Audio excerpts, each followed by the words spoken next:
Welcome to the Tuesday stream. I hope everyone's having an awesome Tuesday morning. Sorry about that just a slight delay. We've been working on getting some new revamped look at how the stream is going to look. So I hope you guys enjoy it. We've got plenty of articles to go through. Let me see here.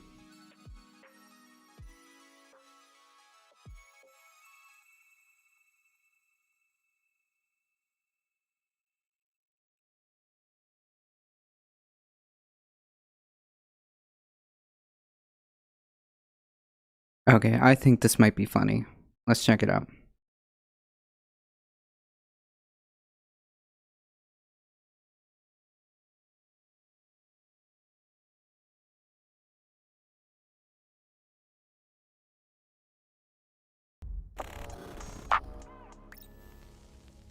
So at this point in time, vaccines are not mandatory at the federal level. You know, there are some requirements at state levels. Private businesses might institute some requirements when it comes to vaccination status, but for the most part, it's a choice currently in the United States of America.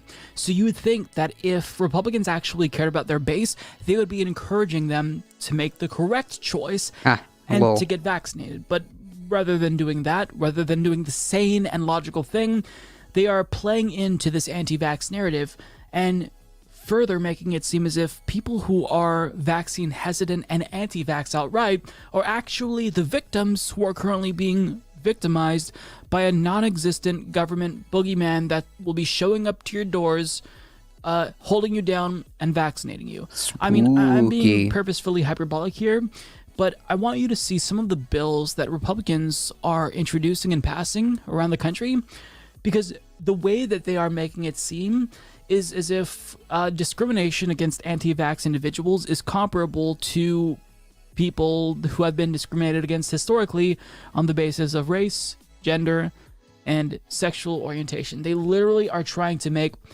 anti-vax people a protected class in the United States. This is the state of American politics in 2021, folks. Yeah.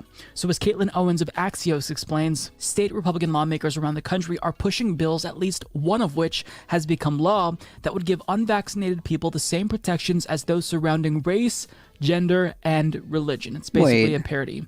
These bills would tie the hands of private businesses that want to protect their employees and customers, but they also show... Wait, so hold on. No, this isn't a protected class. This is like beyond levels of clown world. Alright, so just because you refused to get the vaccine does not mean you get special anti-discrimination protection, okay? Jesus Christ, can you imagine if this was like the attitude during, like, I don't know, like the polio or the Spanish flu or any of this stuff? Can you imagine if this was the attitude? Show how deep into the political psyche resistance to coronavirus vaccine requirements has become, and how vaccination status has rapidly become a marker of identity.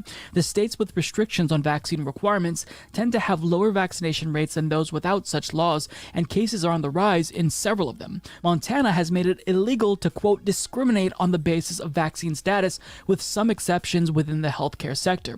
The law prohibits businesses, governmental entities, and places of public accommodation, like grocery stores, hotels, or restaurants, from refusing to serve or withholding goods from anyone based on their vaccination status or whether they have an immunity passport.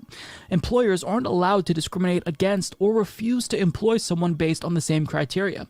This is a civil rights statute. It absolutely is, Bagley said. What this law is saying is that a restriction directed at the unvaccinated is prohibited in the same way as you'd be prohibited from putting up a sign saying no Irish admitted. Other state laws are generally more limited in scope, although there's a wide variance. Alabama law, for example, prevents schools and universities from requiring coronavirus vaccines, prohibits vaccination as a condition of receiving government services, and bans businesses from refusing to serve someone based on their vaccination status. Now, more stringent laws like the one that we see in Montana are being introduced around the country. So this is very quickly becoming a thing because, surprise, surprise, Republicans don't actually have any policies to offer their constituents. So what do? They just endlessly virtue signal and pander. They scream about cancel culture and critical race theory. They try to fabricate some sort of political issue. They try to come up with solutions to problems that don't exist because they don't actually offer anything that will improve the lives of their constituents in a concrete way. And now they are treating people who are not vaccinated, who are anti-vaxxers, as if they're some marginalized community, when in fact that's not the case. And David Pakman put it best on Twitter. It's still legal to discriminate against people based on sexual orientation and gender identity in 20 plus states, but suddenly Republicans want to protect anti-vaxxers in the same way race and religion are protected. What a country. Yeah, what a country indeed. Listen, I shouldn't have to explain this, but I'm going to explain it. We're going to play their game, and I'm going to tell you why it is not the same as being black or a woman or gay to be an anti-vaxxer. I feel like this should be pretty self-evident for functioning adults, but it should be pretty obvious. Country, you know, the Republican Party is fighting for the civil rights of anti-vaxxers. So, yeah, being an anti-vaxxer is not an immutable characteristic. Being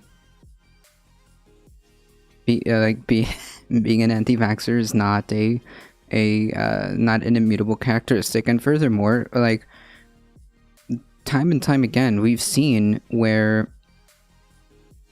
it's not mandatory, but if you don't have certain shots or if you don't have certain vaccines, then you're not allowed to participate in X, Y, or Z activities, right? For example, schools may require parents to vaccinate their children for X, Y, and Z in order for them to participate, which I think is more than fair.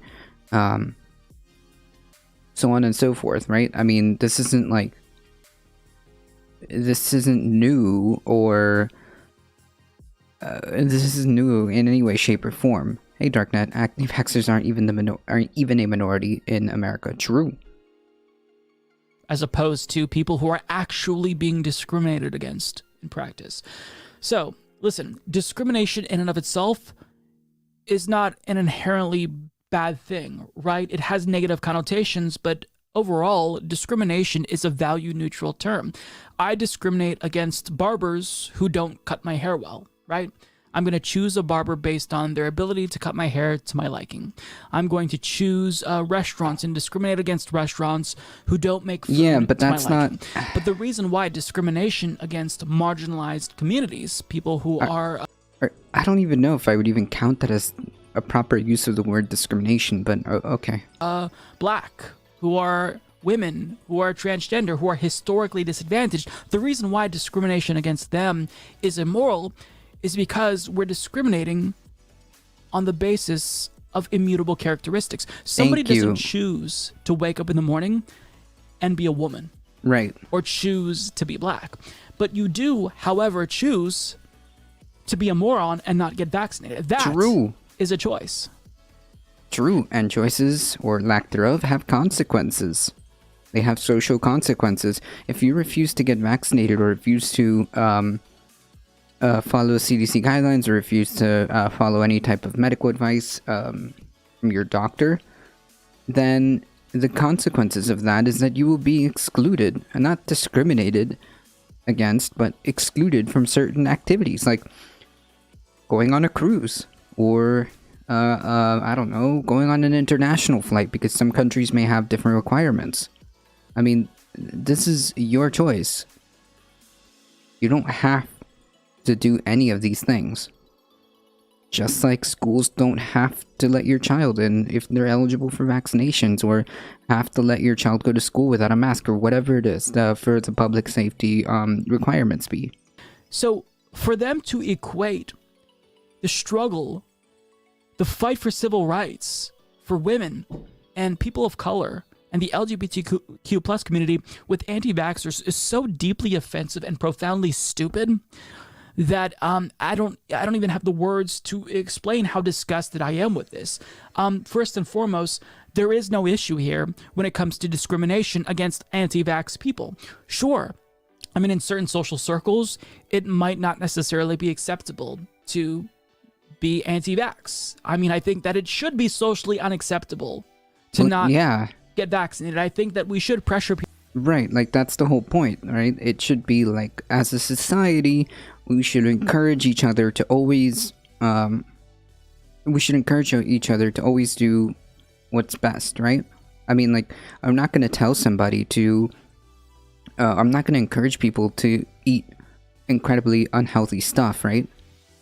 So why would I say that you shouldn't get vaccinated, especially as more and more data comes out? It seems to me like this vaccine is actually pretty good, and even better than we originally thought. So I don't know. It seems to me like we should always strive to like do what's best for everybody, especially when it comes to public health. So I don't know. People in any way we possibly can to take a vaccine that is highly effective and safe to protect not only themselves, but people around them. But I mean, to suggest that these anti-vaxxers are like people of color, what are we doing? What are we doing? Republicans know what they're doing. Republicans know that they're just playing to their base. They're throwing red meat to their base.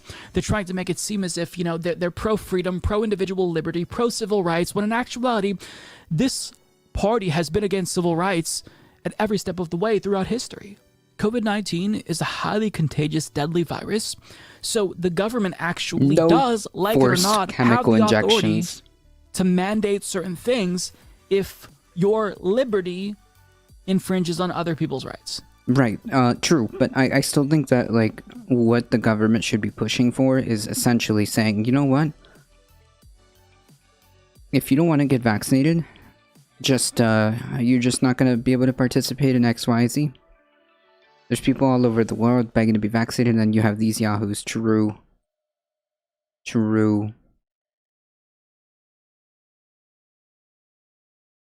Anti-vaxxers are a health hazard to society and are responsible for the deaths of hundreds of even thousands. Should be treated that way. Yeah, I mean, like, in a roundabout way, yes.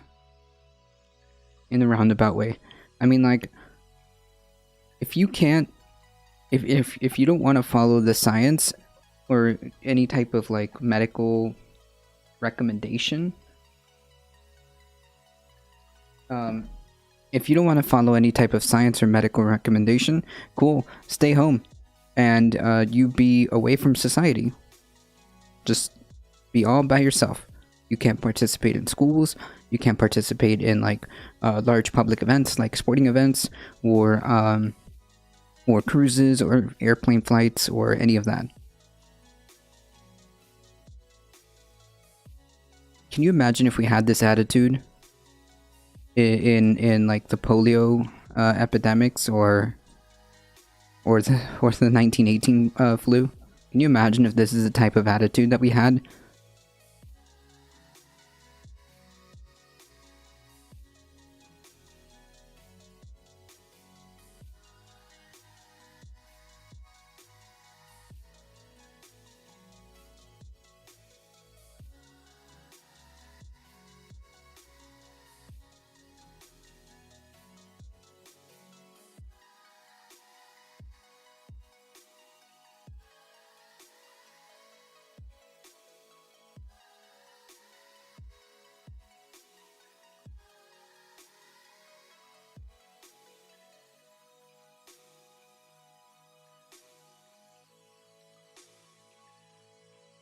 So, quick story before we finish this video. In the infinite awesomeness of our private healthcare system,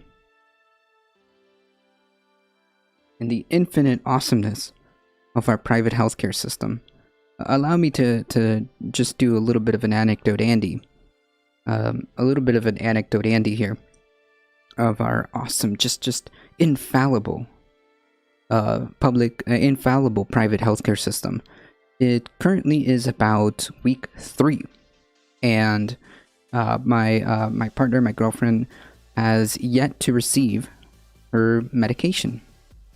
She's been fighting with the different, apparently because it creates such a big issue when you change insurance companies because of your job.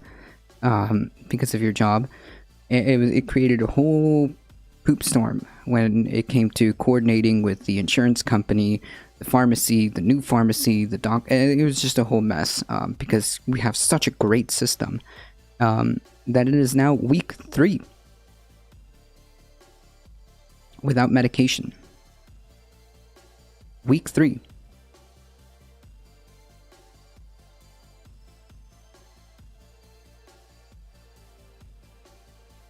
Very, very good. Very efficient system we have here, folks. Can you imagine if that was like a life for can you imagine if that was like a legitimately, like, I don't know, like insulin or something like that? Yeah, you have to hold all their hands because it's not in their benefit to be in communication. Right. I mean, she must have spent, at this point collectively, probably a good, what, 2-3 hours on the phone? Different, in different times, waiting, being on hold, being hung up on, having to contact all 3 pharmacies, apparently, none of which had any idea of what they were doing, and the insurance company. Yeah, cool. Very efficient, very nice, very good system.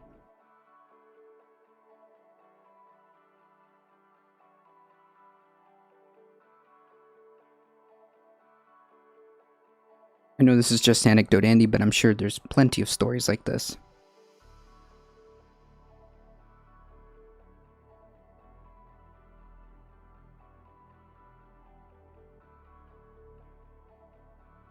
Yeah, it sounds like a more anti-healthcare system, true.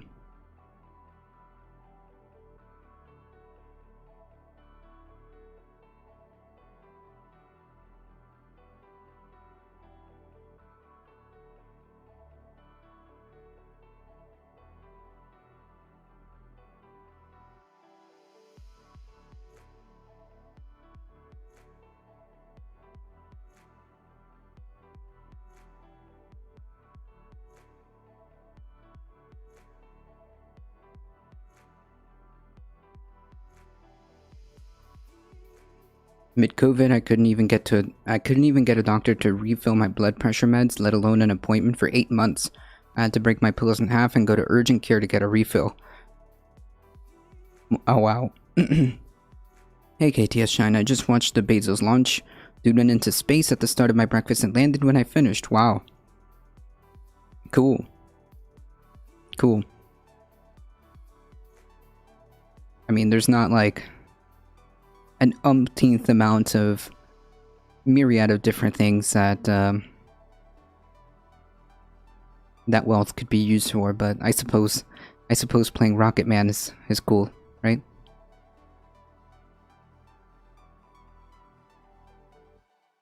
I suppose playing Rocket Man for right. Your oops. If for a morning is I suppose playing Rocket Man trumps any significant need, any significant societal need. I caught a bit of you this morning. I was lurking. Hey, Skiddeer. Hey, Serpico Gritty. I did not know that. Here.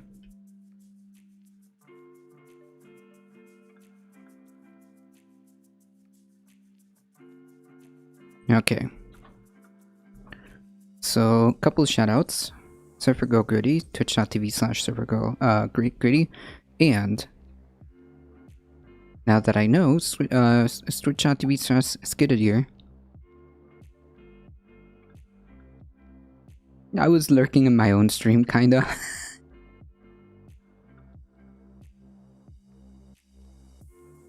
Wait, how do you lurk in your own stream? How does that work? I'm so confused.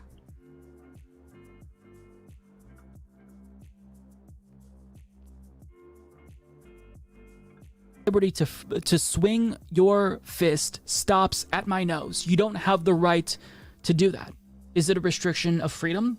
Sure, you're technically losing freedom by not having the right legally to punch me in the face, as much as you fuckheads might want to. Well, but I don't know. You can't legally do that. You can't, right? Well, so I mean, you can, but there are consequences to said action, right? That was my original argument, right? There's nothing stopping you from committing assault. However, there are massive consequences to said assault.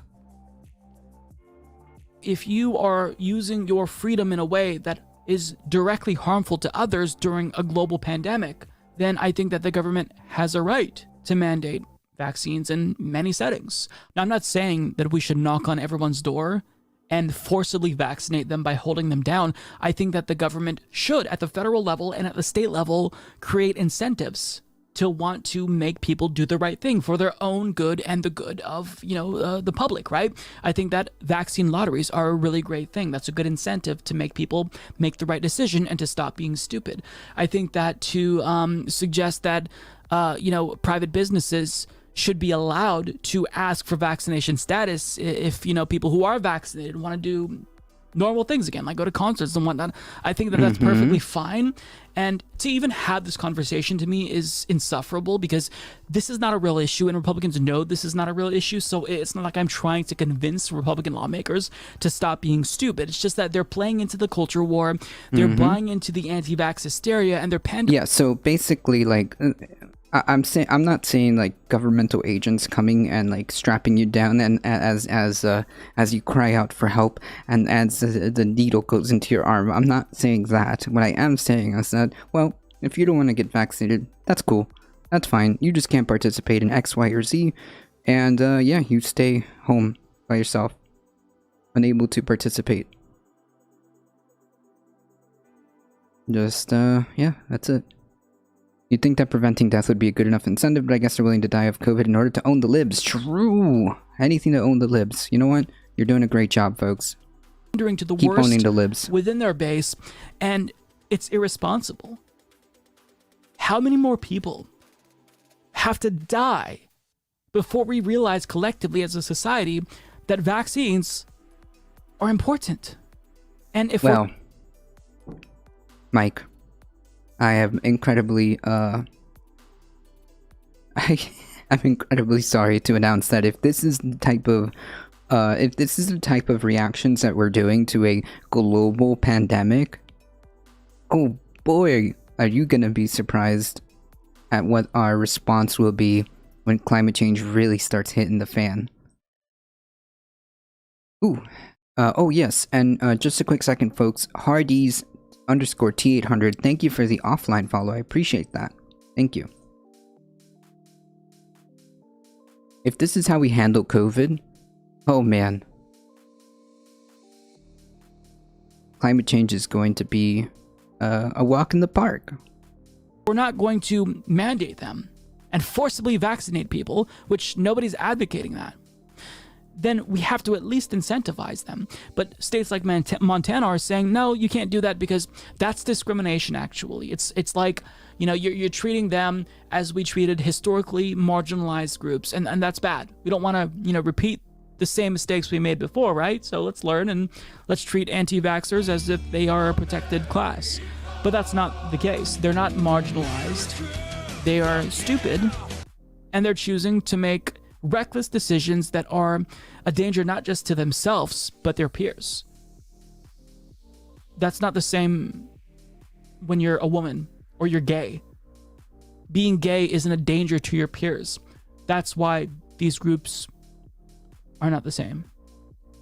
The fact that I have to explain this, it makes me lose more faith in humanity, but I mean, look, Republicans will, they'll come up with anything if it means that they can distract from the serious issues that are actually really important, such as climate change.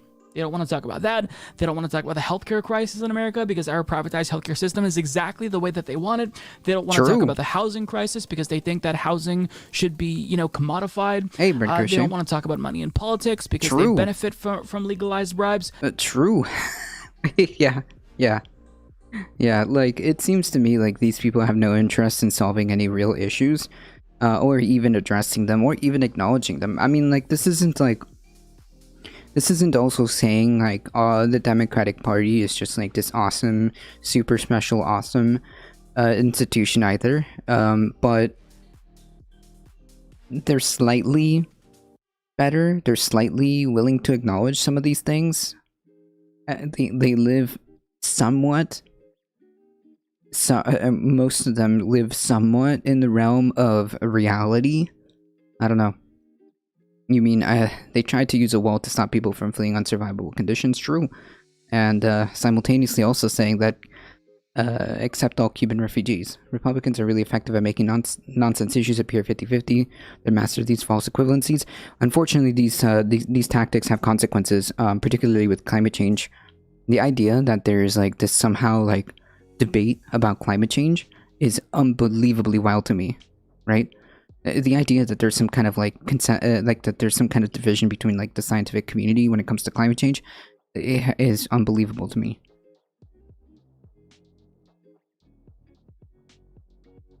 It's just, so they're going to continue to create these sort of issues that are completely not real issues, because it gets people talking and their base loves it, and you know, it's an easy way for them to cultivate support. Meanwhile, what they're doing is harmful, and I do think it's important that we call them out, because this is... Oh yeah, no, 100%. But also, on the flip side... Wait, there are actual scientists denying climate change? Yeah, wait. It's the unfathomable minority, but yes, there are scientists who are saying, "Oh, it's overblown," or we don't gotta do that. Those usually are being paid off by big oil.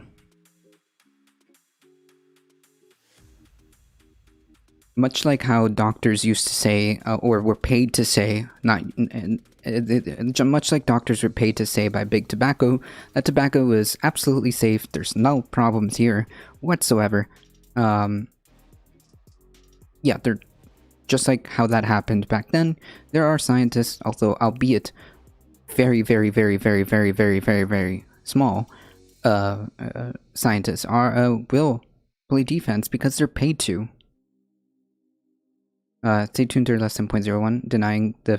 yes, exactly, that's the danger. They make this false equivalency that there's some type of debate. That's right, Memmius. Remember those old commercials when out of 3 doctors recommend smoking Camels? So yeah. It turns out people are people, right? They're human beings, and they are susceptible. They are susceptible.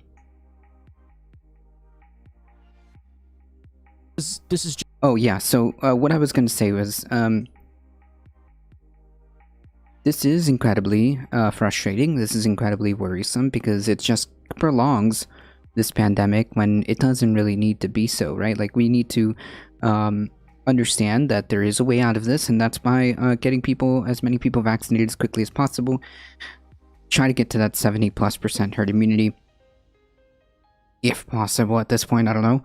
The Delta variant is certainly making this hard, and all of this misinformation is definitely making this hard.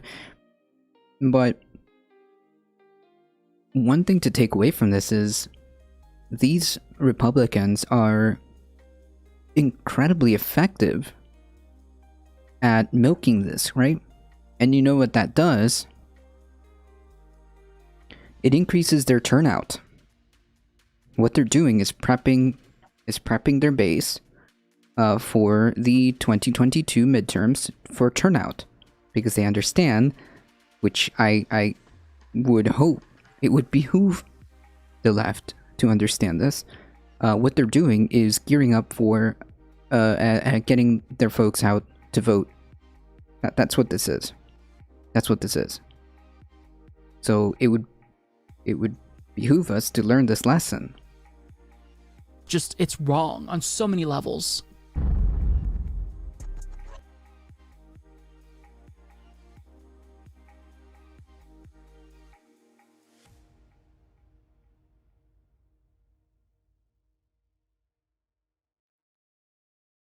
Alright, there is an interesting video that I need to watch because I am economically illiterate.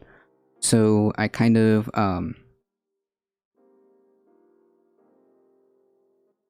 need to take a second look at this. I tried listening to it, but I really didn't understand it because I'm just selling physical products. Whoa, just not economically literate to understand this. For inflation, the US has now spent more money fighting the economic fallout of the coronavirus than it spent fighting both world wars combined. Adjusted for inflation, the US has now spent more money fighting the economic fallout of the coronavirus than it spent fighting both world wars combined. Unsurprisingly, this has caused some distortions in the economy that may come back to bite us in the future. In fact, there is something very concerning taking place in the global economy. That's interesting, at this Bread Crochets. Now, I know that might be a phrase. That is very interesting. We just got to watch the Blue Origin launch at work. We built a lot of the pieces of that capsule. Nice. I wish we had at least 3 lefties as effective as Republicans at branding and messaging. Well, I mean... Hi. How you doing, KTS?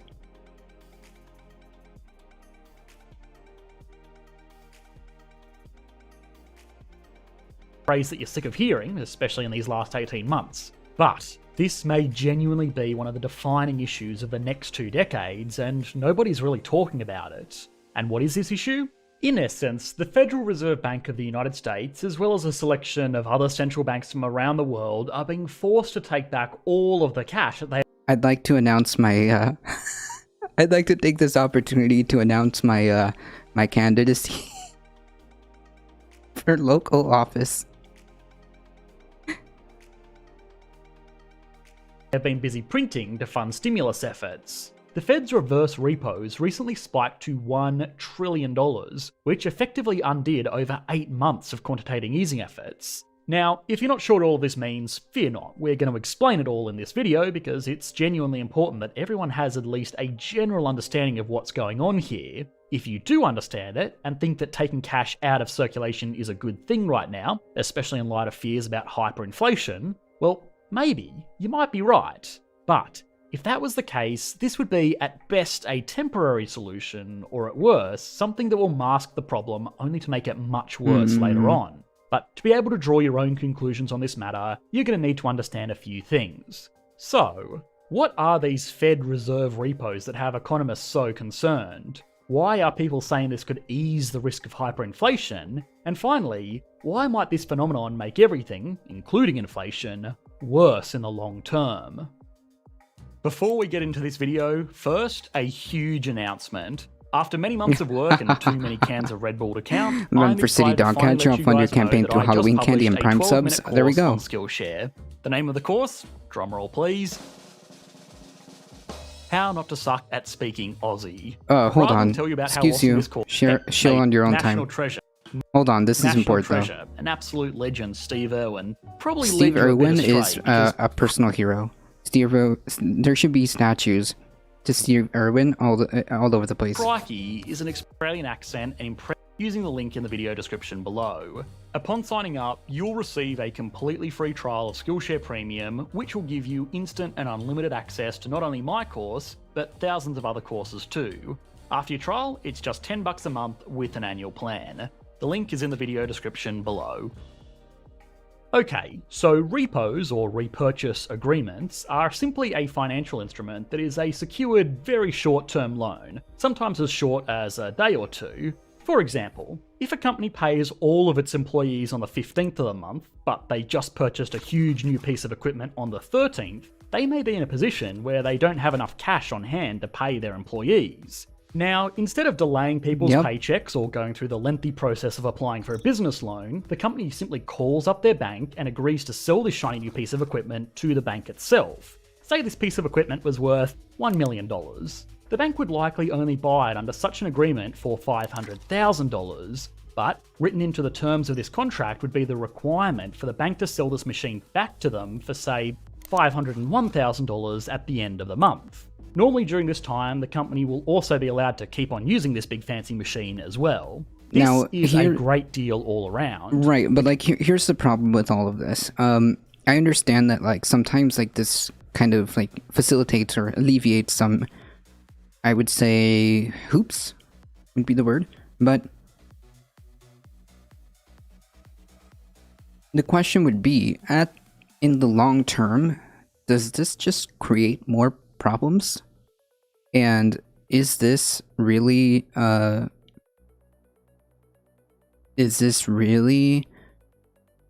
in terms of like economics, is this really good? Not sure.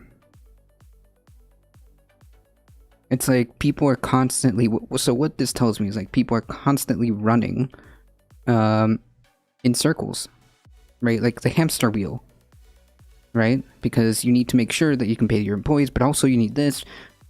But in order for you to do that, you need to secure a loan or do some weird, cool, awesome, super special, awesome trick where you sell an equipment to the bank and then the bank gives it back to you, pays it to you with a little bit of interest. I like this all seems very convoluted. And I see many ways that this actually probably creates problems. This actually creates problems unnecessarily. I don't know. This is why I am economically illiterate, but I just feel like this is how problems happen.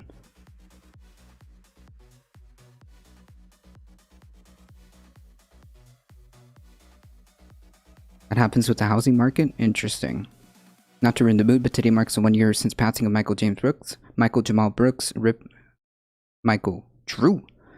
Today is the 1 year anniversary, and I'm sure it's going to be a tough show today, that's for sure. For the majority report, it's going to be a tough show. We will play, in his honor, we will play his one of his clips.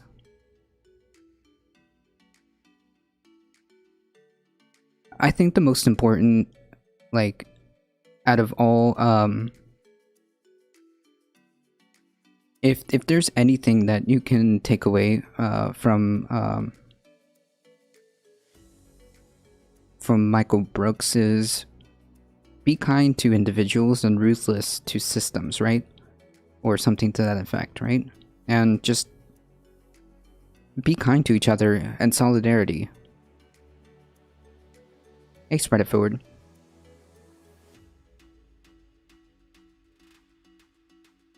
The Letter Hack just posted a new cartoon of Michael. I almost cried. Ooh, can you send that to me?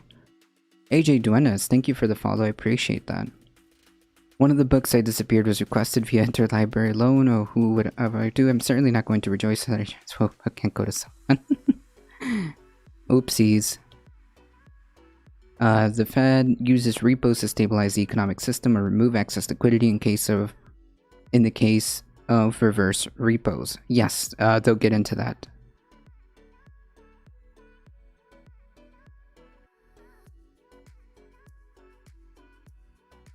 Investment firms can use entire apartment complexes as collateral to buy more complexes, in my opinion, contributes greatly to the false scarcity and hyperinflation. Right, so like, that's what I was saying. I feel like this is unnecessarily convoluted and may create more problems down the road. I don't know if this is a way to conduct business, right? Can you send that to me, KTS Shine? Or send it to me via Whispers? The company got access to the cash flow it needed to pay its staff for a very low effective interest rate, and the bank had an extremely secure position because even if the company didn't end up buying back the machine, which they would be very silly not to do, well, the bank could just sell this machine, easily making its money back because remember, it technically owns it. This sale, with the agreement to repurchase at a later date, is how these financial instruments get their name. Financiers are a creative bunch, just not when it comes to naming things. Now, regular banks and central banks effectively do something very similar every single day. If a regular bank is running low on cash, they can enter into a repurchase agreement with the Federal Reserve. This normally involves them selling very low-risk assets like treasury bills in exchange for cash at a very low interest rate, what is known as, well, the cash rate. This is there to ensure that banks can lend out more and more money without the risk of running out of cash if lots of people decide to withdraw their funds in a given day. Not having money on hand to Boulevard. Thank you for the follow. Appreciate that. It would cause a run on the banks. So, deposit-taking institutions and the Fed take this responsibility very seriously. Okay, this is great, but repos aren't even what we're interested in here. The problem at the moment is actually with reverse repos, which again, as the name would suggest, is exactly the opposite. In the same way that you can deposit money into your bank account for safekeeping, your bank can keep money with the Fed for safekeeping through these reverse repos. In this kind of deal, the bank will purchase assets from the Fed for cash, with the agreement that the Fed will buy back the bills the next day for a slightly higher price. And I do mean very slightly higher. If JP Morgan, let's say, bought $1 billion worth of assets I'm so broke, it's the least I can do. Listen, hey, for a $5,000 premium. Listen, friend, the best thing that you can do is, if you can't support the show otherwise, is to make sure you hit that follow button and spread the word that this is the chillest place to be for news and politics. I appreciate you being here. No worries, my friend, I appreciate you being here. Which to you or I might sound pretty good for one day, but for $1 billion it's pretty terrible. Now, the fact that both Fed repo, where the private banks sell their assets and get given cash, and reverse repo, where the Fed sells assets and gets given cash, happen on one-day terms, is why you've likely heard the term overnight cash rate. This is what the Reserve Bank actually changes when it changes interest rates. That is, the premium that it receives or gives on these repurchase agreements. Alright, so now we understand what actually goes on under the hood at the Fed, it's time to learn why this spike in cash going back to the Fed oh is my causing goodness, concern. AJ Duena is gifting a tier 1 sub to Hello. Thundera Boulevard. Thank I'm you so Mike much, Huckabee, I appreciate that. And I want you to take a Oh my goodness, ooh. Of economic uncertainty. Thank you, I appreciate that. You guys are so awesome. Thank you. Thank you. Look at that. Hey Pirate Ninja, just listening for today, no worries. Thank you, I appreciate you hanging out with us. Businesses were closed, people were out of work, companies couldn't operate. I mean, you know the drill, you were there. In response to this economic downturn, the Federal Reserve lowered its overnight cash rates from a 2.5% effective annual rate down to a 0.05% annual rate. This is the same thing they did after the crash of 2008, and pretty much every other economic downturn for the past 5 decades. The hope here was that this would encourage banks to lend more money because they could load up on cash at cheap rates and pass this along to consumers. It also simultaneously acted as a deterrent for banks to park piles of cash with the Fed, because, as we saw earlier, they wouldn't get much money for doing so. In fact, given our example from earlier, if JP was to deposit that same $1 billion overnight in mid-2019, they would have received close to $70,000 in repo premiums, which is not bad. Anyway, the ultimate hope of this carrot and stick approach is that more money gets out into the economy for people to spend, counteracting the effects of the recession in the first place. This is, in essence, counter-cyclical monetary policy. The problem is, right now, it's not really working.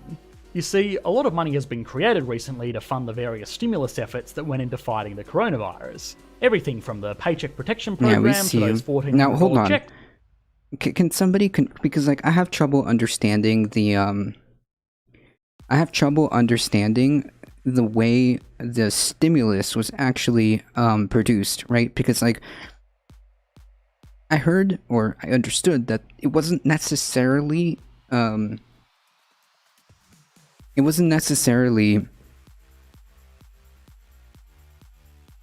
printed out of thin air. I'm just having trouble like putting my finger on it, right? He's making the argument that this entire stimulus, including like the $1,400 checks, were just printed out of thin air, which I'm not 100% on that. How were the Beatles formed? No. How was the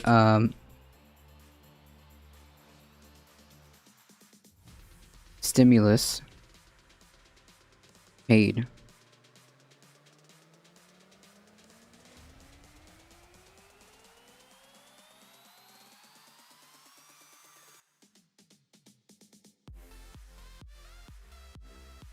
Hey, Lost Sue.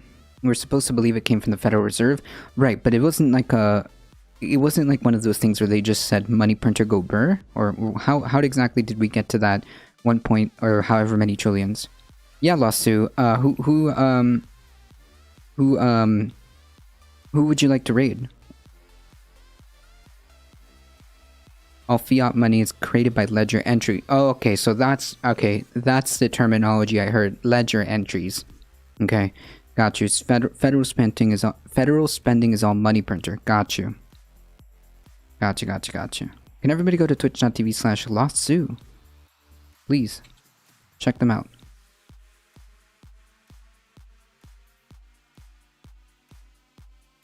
Yes, LostZoo. Any suggestions for today?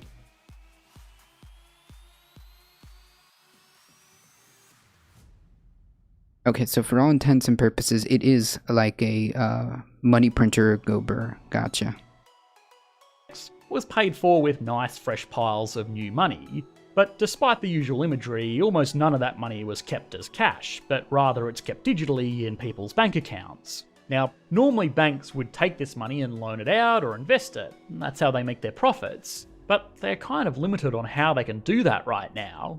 They don't really want to write residential home loans that will last for 30 years at record low interest rates. Business loans are a bit hit and miss right now, and even credit card usage is falling fast, thanks in part to competition from zero interest buy now pay later companies, and also from a new wave of educated consumer who doesn't feel like paying 20% interest on their spending.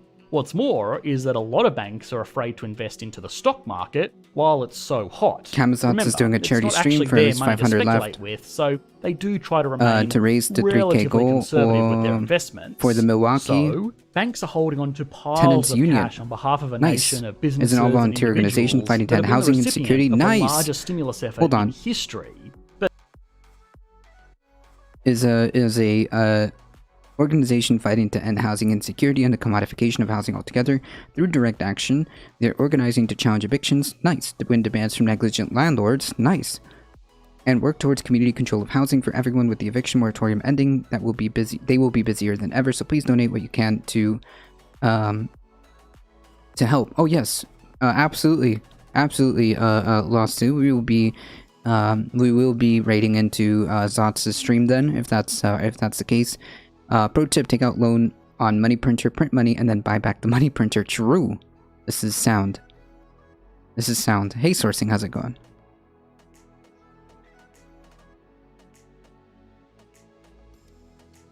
This is sound logic right here.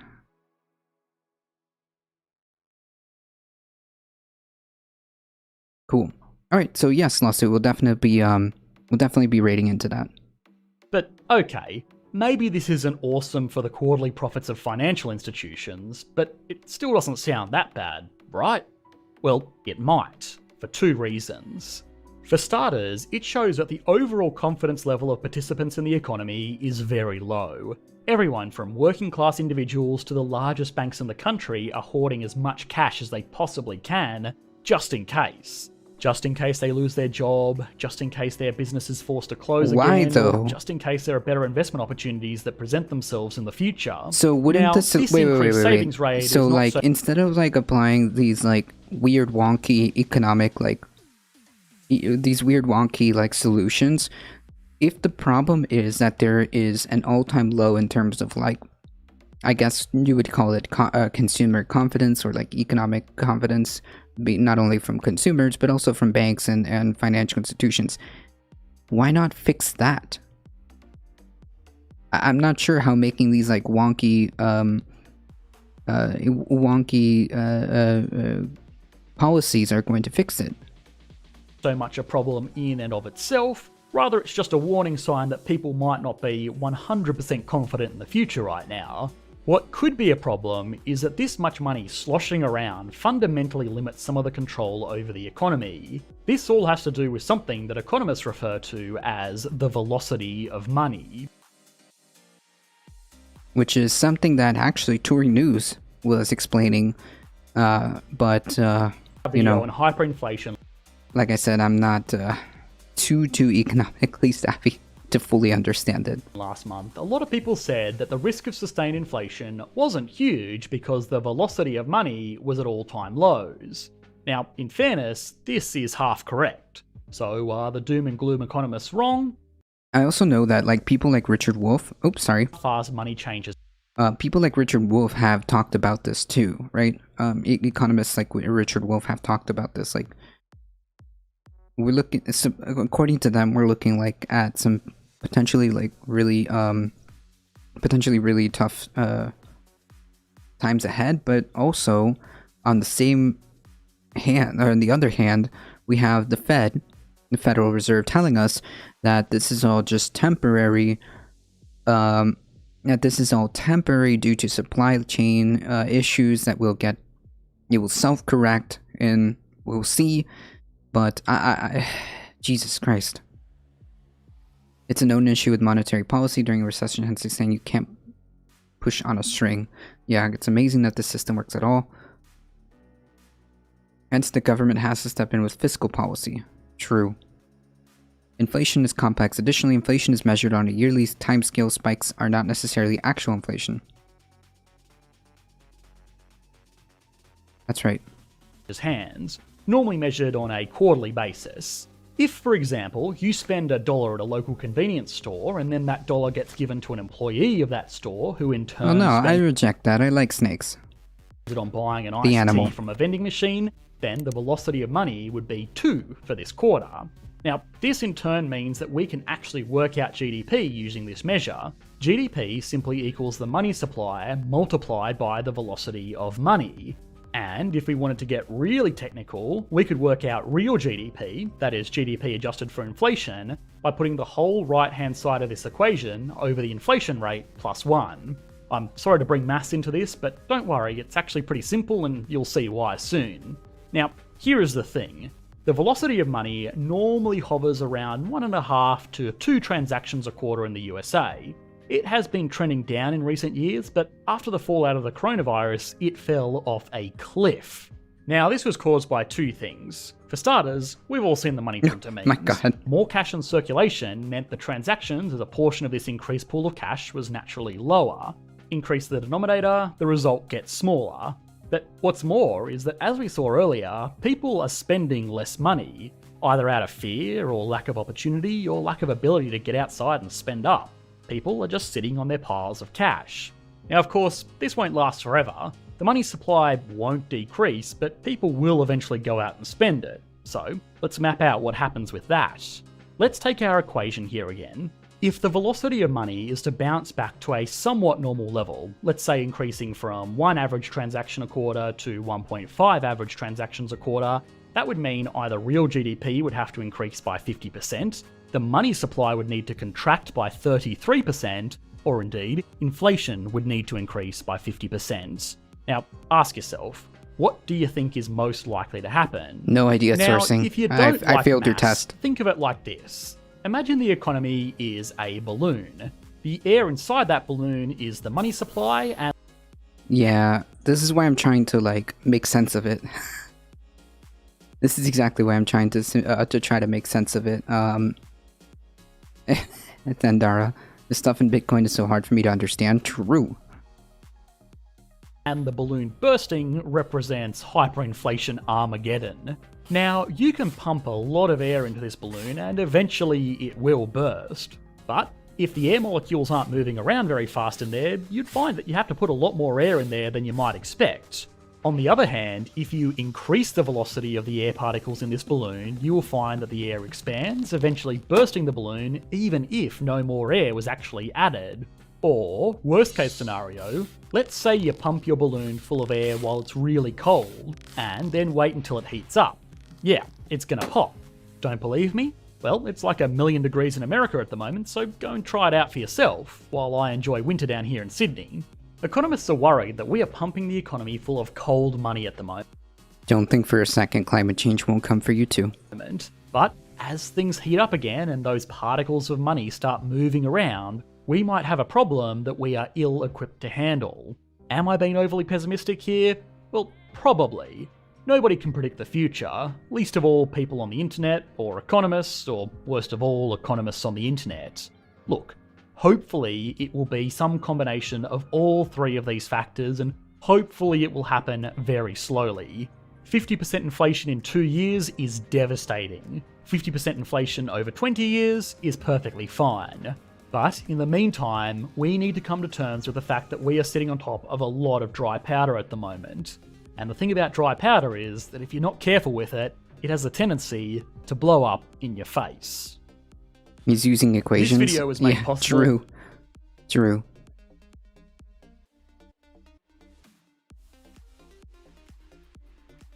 I'm just thankful the Supreme Court recognized predatory lending practices prior to Reagan taking office. True.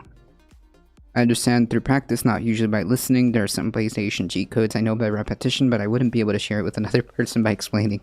Yeah, I understand that.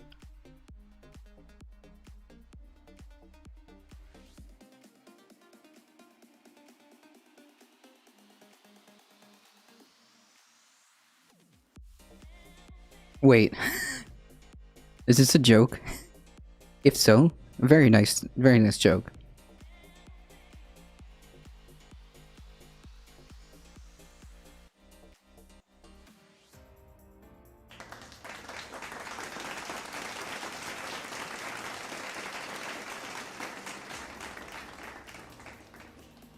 There were inflationary fears post-2008 due to injection of money during quantitative easing too, which never came to pass. Inflation is more complicated than the velocity of money formula. Yeah, I'm sure. No, it was a joke. It was like borderline dad joke.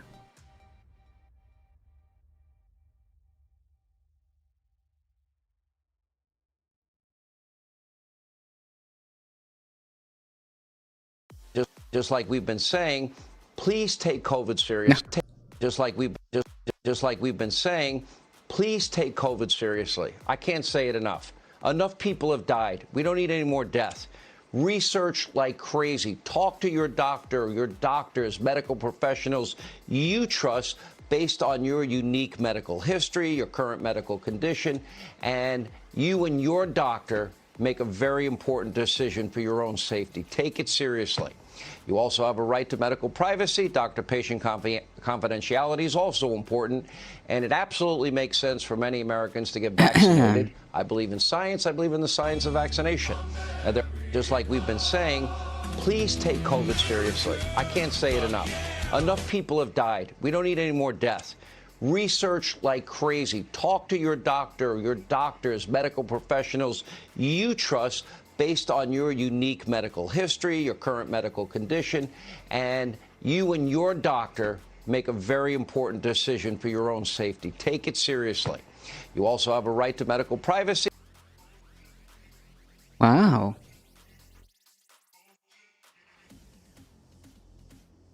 A 180? A 180 degrees. Yeah, that's right, Master.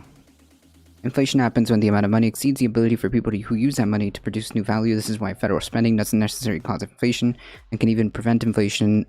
During a depression, production goes down, and if the money supply doesn't also contract, we will observe inflation. So spending can reduce inflation by promoting production during a recession. Gotcha.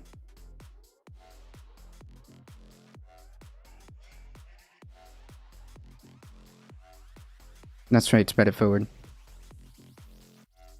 It's private debt that's more dangerous than public debt to our well-being. Yes, I think so. When guys like Hannity make these mild stances, they get invited to the View and dinner with the president. True. I just found it hilarious. Is Fox News about to get sued or something?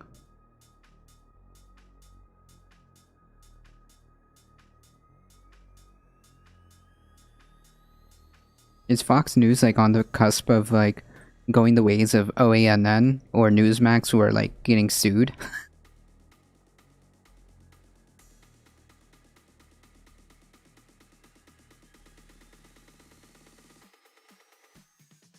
Or does the sudden change of tune have anything to do with this, as the new as the new Delta variant runs rampant?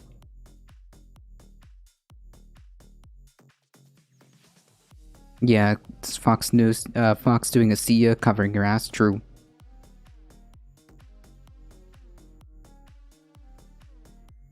Maybe so, Thundera. I don't know. I suspect that would be hard to quantify, but for sure, the idea that you have, at the time, the president,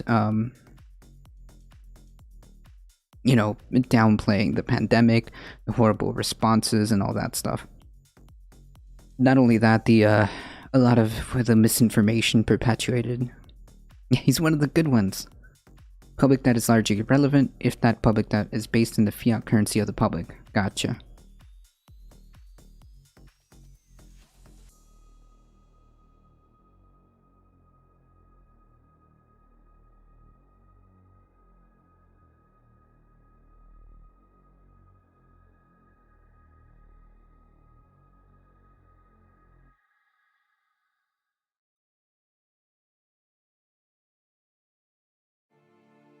Yeah, dude said that global pandemic would be over by Easter. True.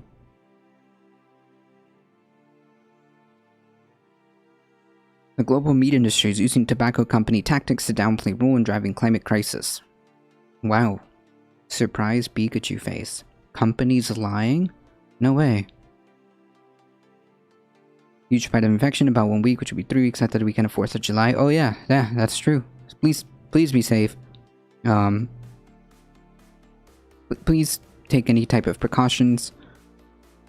If you haven't been vaccinated, please consider talking to your doctor. Please get vaccinated. Follow the CDC guidelines. Follow the science, folks. Just get vaccinated. If I have the power to create IOUs, which are paid by more IOUs, it's literally the endless change of IOUs, US dollars to IOUs, it's printed right on the bill. True. That's right.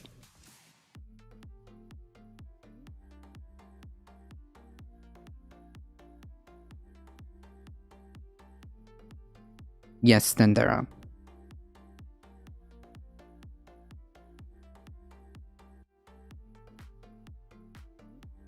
The global meat industry is borrowing tactics from tobacco companies to downplay its role in driving the climate crisis, a major investigation has claimed. The top meat companies are copying tricks also used by fossil fuel firms to ultimately confuse and delay regulation of their planet-harming activities, according to the environmental investigations outlet DeSmog. Such tactics include routinely downplaying their own greenhouse gas emissions, but like you can't downplay that. We know there has been numerous studies on this. We know this. Such tactics including routinely downplaying their own greenhouse gas emissions, attacking established science, which that's my point on how livestock farming is driving the climate crisis, and casting doubt over the benefits of plant-based alternatives to meat. Right. The Brazilian meat giant JBS, one of 10 companies in industry and industry groups included in the investigation, controls UK companies that supply to many major British supermarkets and fast food outlets. JBS's 2 UK subsidiaries alone account for 30% of the UK market for chicken and pork, according to Greenpeace.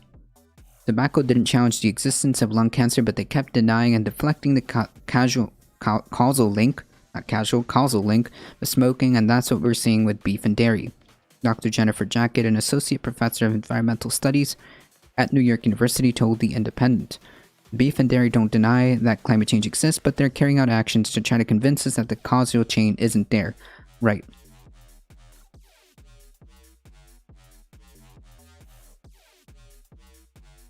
The investigation examines the climate washing tactics used by 10 of the world's largest meat companies and their representative industry groups.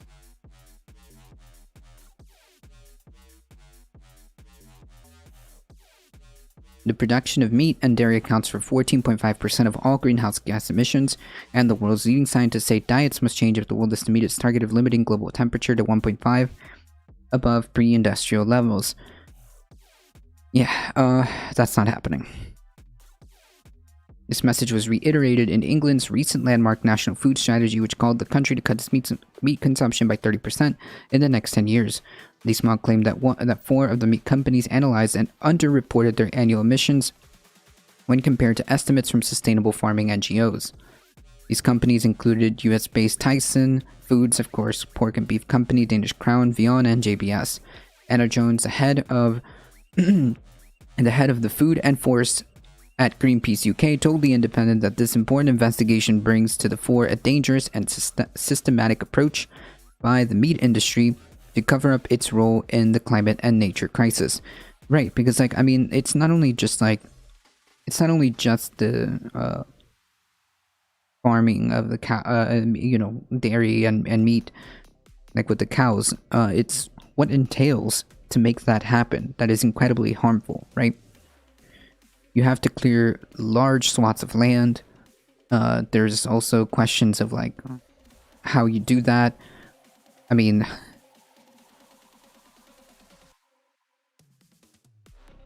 the studies that put it around 50%. True. Ocean dead zones too. Yikes.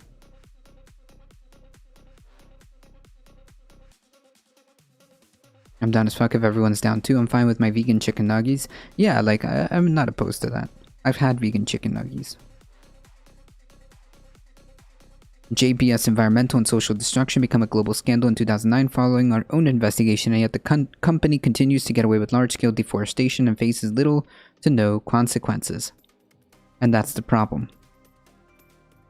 But to end the climate crisis, protect forests, and restore nature, we must transition to a more sustainable diet by reducing meat consumption. The science on that is clear. True. The age of big meat is over.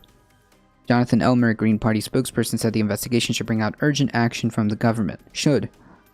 I mean, listen, we've had a plethora of investigations that should bring about urgent action on parts of the government, but we have yet to do any of it. Any of it.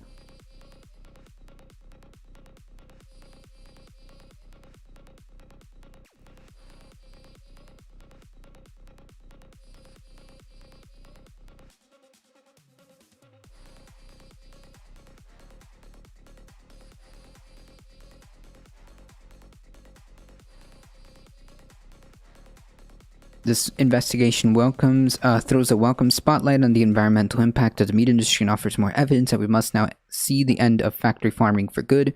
It's a black hole of food waste, a huge threat to public health, and a key engine of the climate emergency. What we're seeing here is akin to historic efforts made by the tobacco and fossil fuel industry. They're still... As we saw, the fossil fuel industry is still very much perpetuating misinformation or misleading or downplaying information. That's right, sourcing. Also, there's like alternatives, right? So it's possible. It is possible. And healthier. What we're seeing here is akin to historic events made by the tobacco and fuel industry to obfuscate the science and undermine a vital message, which in this case is that people need to eat much less meat. Livestock farming is particularly polluting because cattle belch out methane, a potent greenhouse gas. In addition, in large areas of forests are raised to make space for yes, this is it, and animal feed. The world's largest tropical forest, the Amazon, is particularly threatened by large-scale cattle ranching and animal feed production. At this point in time, the Amazon is under threat of effectively becoming a savanna. So yeah, that's a massive problem. But Dutch food giant Vion, one of the companies analyzed by DSPOG, publicly claims that eating less meat will not necessarily contribute to more sustainability. Okay. Wait.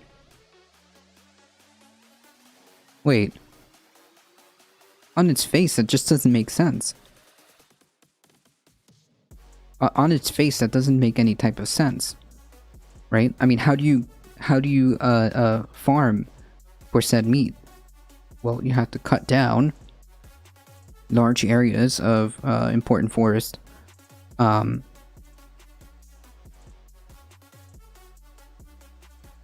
suppose if they mean like, oh well, if it's just like one small farmer, then that doesn't necessarily make it unsustainable. I don't know what the argument here is. That's technically not wrong, but eating the current amount of meat will certainly not help. True.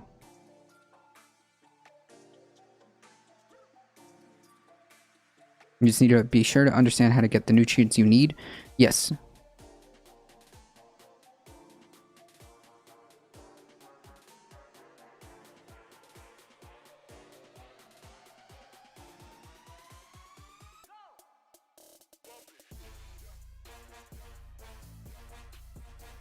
Meanwhile, the top two meat industry groups, the US-based Animal Agriculture Alliance, the France-based International Meat Secretariat, have publicly attacked leading scientific research on how eating less meat could benefit the planet and human health. A landmark report on how diet change could boost planetary and human health by led by a top nutritionist at Harvard University was branded elitist, biased, and not scientifically well-founded.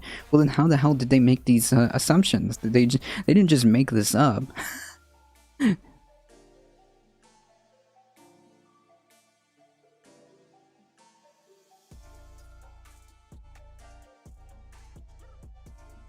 This is why Bezos is testing out a spaceship for when it is finally inhabitable, because capitalism.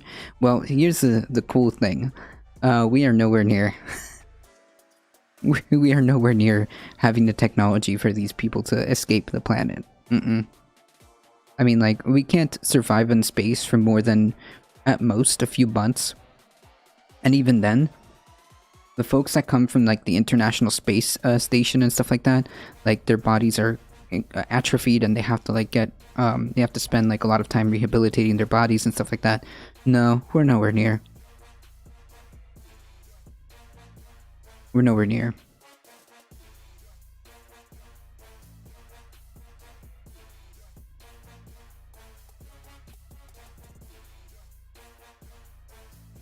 In response to the request for comment, the spokesman for Animal Agriculture Alliance told The Independent that the group is proud of our role in communicating these principles and addressing myths and misinformation about the environmental impact of animal agriculture. Really? Xin Huang, Secretary General of the IMS, also stood by his comments. In a lengthy statement, he told The Independent that he believed that the health benefits of eating red meat are often ignored. Wait. I'm sure they have, like, some benefits, but, like, the reality is, like, I assume that these benefits can be found with alternatives, right?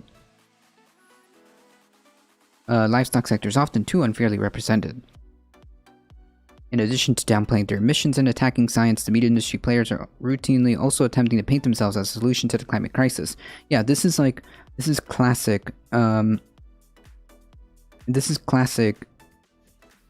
the classic playbook that folks like ExxonMobil deploy.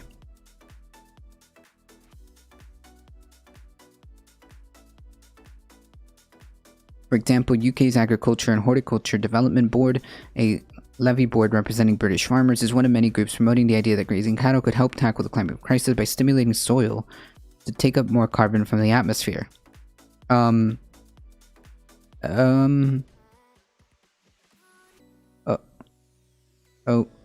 Okay. In a presentation on having positive conversations about meat and dairy, the group claimed that managing livestock effectively can sequester tons of atmospheric carbons in soil. Well, I would say that if there was a small, like, not commercial farming, but small individual independent farmers, if they do it right, won't affect as much. But I don't know, like, I don't know if that is a solution to sequester carbon in the soil. How, like, that doesn't make any type of sense. That doesn't make any sense. However, the idea that grass-fed beef can be a climate solution has been challenged by scientists. A report by researchers at the University of Oxford found that grass-fed cows release more greenhouse gas emissions through belching and manure than they are able to offset through boosting soil carbon levels. This means that grass-fed beef is still a net contributor to the climate crisis.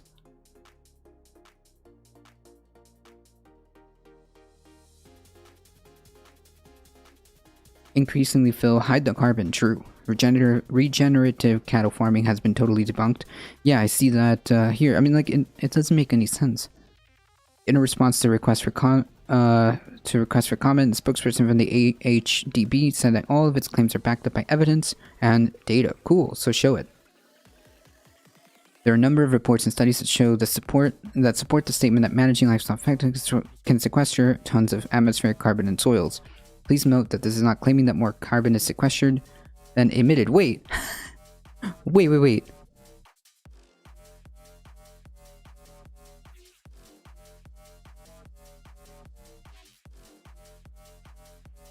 Please note that this is not claiming that more carbon is sequestered than emitted. Wait.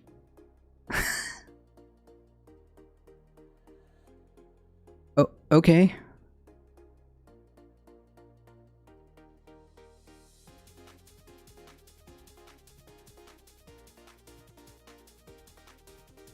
I mean...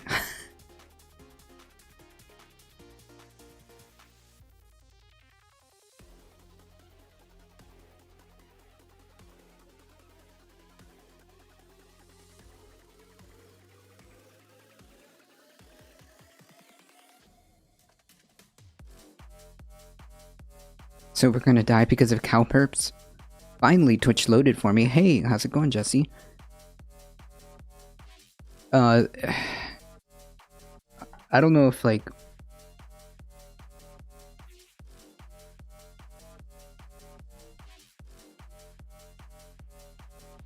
I don't know if we're all gonna die, but definitely it's going to be immensely catastrophic.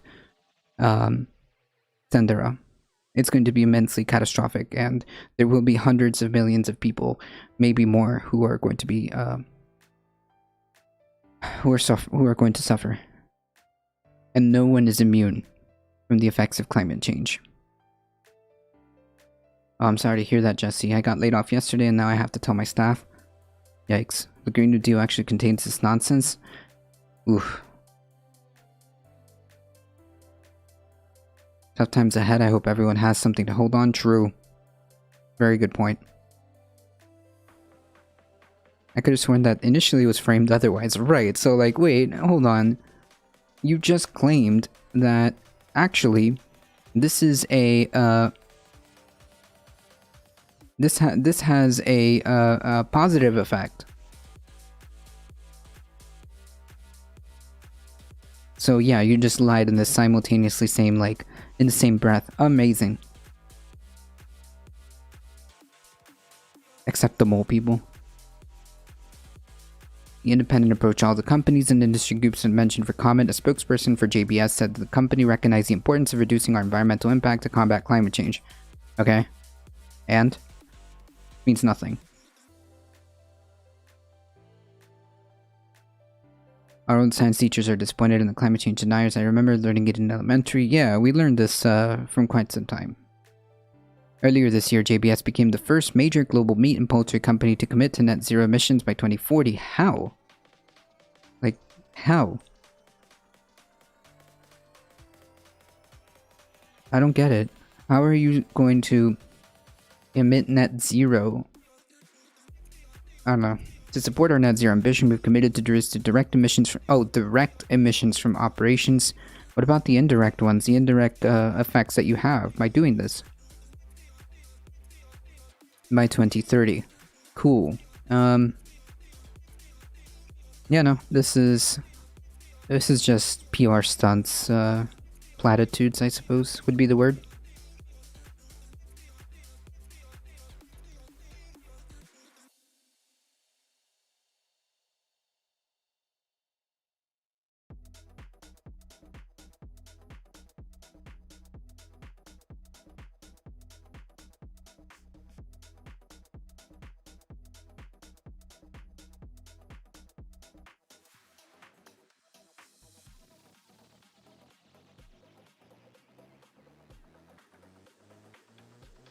Like, regardless of politicians, like, why do they always make the cringiest ads?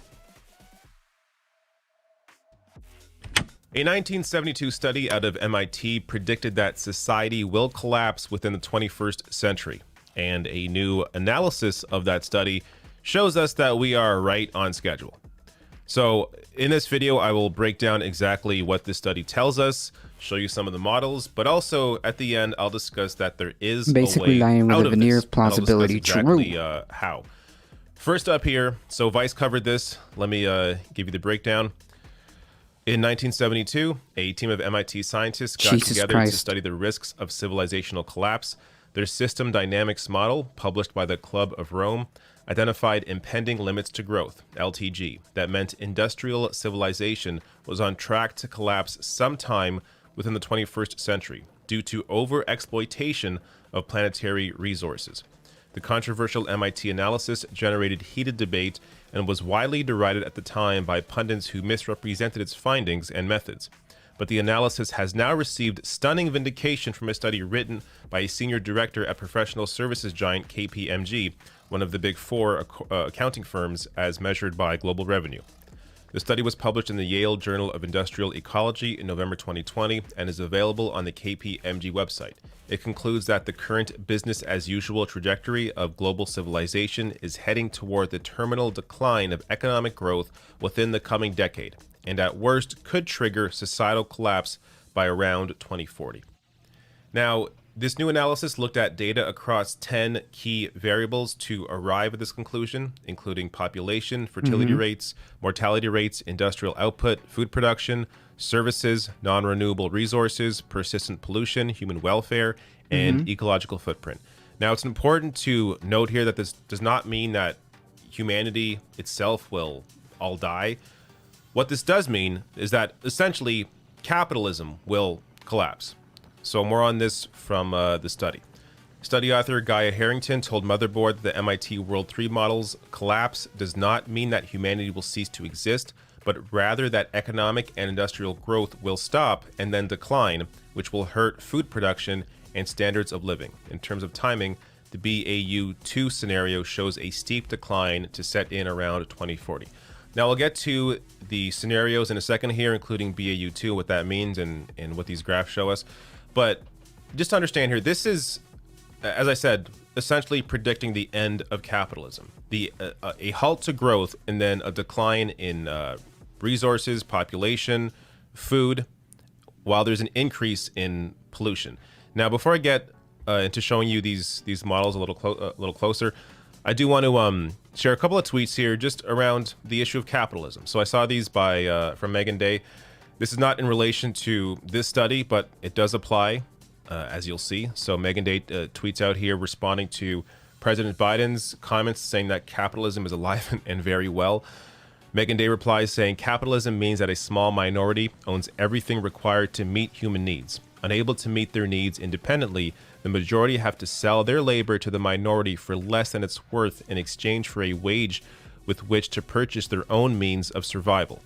By definition, it does not work for the good of any national category of people. It works for the good of one class, the capitalist class, which is perpetually rewarded with profit for already owning what society needs to reproduce itself at the expense of everyone else. So I'm not going to be able to do a proper analysis here of capitalism, but this is essentially what has led to these sorts of models predicting the end of society or societal collapse. In addition to, of course, the climate crisis, which I'll get to in a second as well, as models around how much time we have left to reverse the climate crisis is right in line with this study that looks at societal collapse. So a little more on these various models. So this is BAU2, the business as usual scenario. So this is one of the more, so there are two scenarios that are based on the analysis most likely. This is one of them, BAU2. Essentially meaning a halt in growth within a decade or so, and then eventually societal collapse. As you see, resources decline, population decline, industrial output decline, food decline, while pollution continues increasing at a rapid pace. The other most likely scenario is the CT scenario. This stands for comprehensive technology. This also shows a halt in growth within the next decade or so. We need to produce our own foods and standard of living. So you see here, unsustainable. Yep. True. I hope ADT is still streaming in 2040 so we can all meet up and celebrate the end. Oh, no. Our standard of living has been very subjective measurement. Anyways, as sure as an American I have a convenient severe condition space everywhere, but I'm sick or injured, I'm forever indebted. Yeah, or forever condemned to suffer. I think this model appears to show that if there is enough of an investment into stopping the continued growth of pollution, then you see population, while still declining, does not decline as much as it did in the BAU2 scenario. And industrial output, while also declining, is not declining at the same rate as it was under BAU2. Now, there is one more scenario. Unfortunately, that scenario has the least amount of empirical data to back it up. But this scenario shows that we can completely turn this around if there is enough work done within the next 10 years. So let me show you or discuss a little more on that. While focusing on the pursuit of continued economic growth for its own sake will be futile, the study finds that technological progress and increased investments in public services could not just avoid the risk of collapse, but lead to a new, stable, and prosperous civilization operating safely within planetary boundaries. But we really have only the next decade to change course. We only have the next decade to change course. Sound familiar? This from 2018. We have 12 years to limit climate change catastrophe, warns UN. Urgent changes needed to cut risk of extreme heat, drought, floods, and poverty, says IPCC. Now, of course, this IPCC report focuses completely on the climate crisis, but the climate crisis and capitalism are directly linked. As of course, this 1972 study looks at the amount of resources that are being extracted and the limitations of that. That, of course, is directly connected to the climate crisis and the incentive structure that has enabled the climate crisis, capitalism. So for decades, we've known of the destruction. We've known the impact of fossil fuels on the planet, but at the same time, you've had the incentive structure of capitalism incentivize these fossil fuel companies to continue putting out misinformation around the damage that fossil fuels. Right, without zero consequences whatsoever. I mean, assuming I wouldn't even make it to 50 by 2040, that's gonna suck. Oh boy, yeah, oh, this is gonna be... Strap in, folks, if nothing changes. Fuels cause, and they've had continued investments into fossil fuel infrastructure like pipelines. And of course, this has led to the situation we are now in, where it's almost a convergence here of a lack of oversight on what these companies have been doing to the planet. At the same time, a lack of investment into public resources or into public services, including education, healthcare, which gets to the best case scenario model. The food, housing, education, and healthcare? stabilized world scenario, which essentially shows with a combination of technological innovation and widespread investment in public health and education, we can potentially reverse the course that we are on and get to a situation where pollution declines completely, resources... I don't think so, but we may, hopefully if we're lucky, we may get to a position where we can mitigate, where we can successfully mitigate and adapt. That would be the ideal goal. I should say, the ideal goal is to reverse this, but realistically, the goal is going to probably end up being a mitigation effort and adaptation, adequately having the systems and technology and policies in place for adaptation and mitigation. These CEOs think that they're immune or are going to die before something happens. Both, probably. They only see short term. Become more stable, population stabilizes, industrial output stabilizes, food stabilizes, and we are in a better place. But in order to get there, we have only a decade to change the course. Ish. No, this doesn't mean the world ends by the end of the decade, as some conservatives like to meme about. It just means if we don't turn the ship around, failure to do so within that time frame is going to dramatically increase the probabilities of us going through some really, really harsh, catastrophic, no undos, no take-backsies, catastrophic events. Do not pass go, do not collect $200.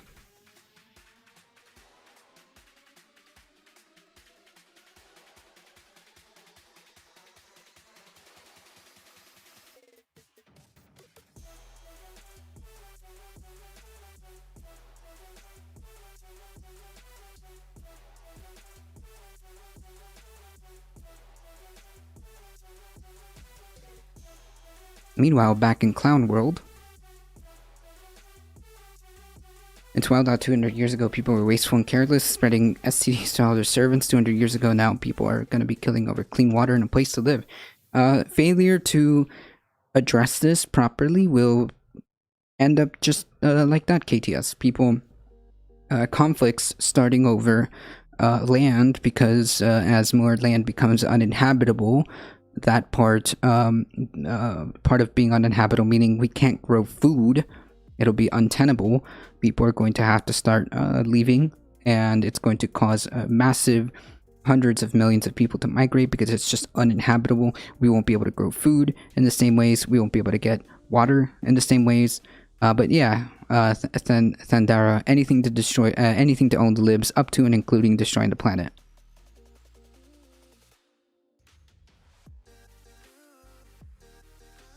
New CEOs probably don't believe these disaster scenarios. Oh, I think they're well aware.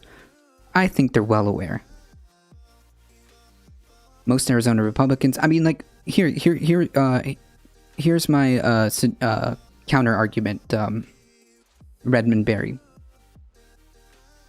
The folks at ExxonMobil had sat on research about climate change for decades. They know.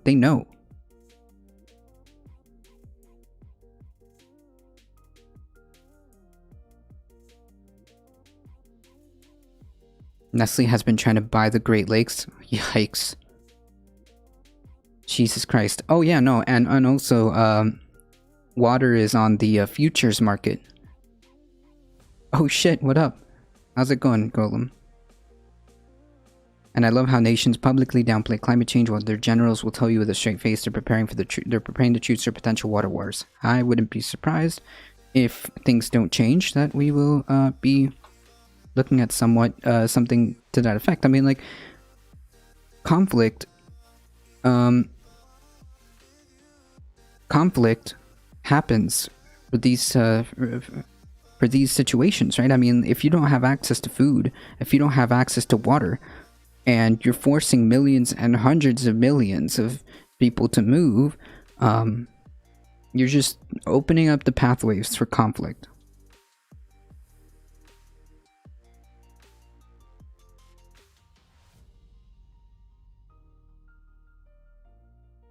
Of course, I cancel Nestle, but I don't buy any of their products. Nor should you if you can help it.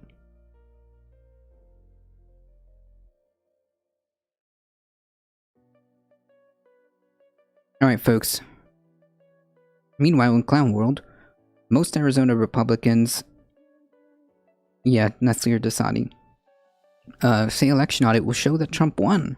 Amazing. We're still living in alternate realities. A majority of Arizona Republicans in a new poll said that partisan, like, how are we supposed to, like, deal with climate change when we can't even, like, get a grasp on basic reality?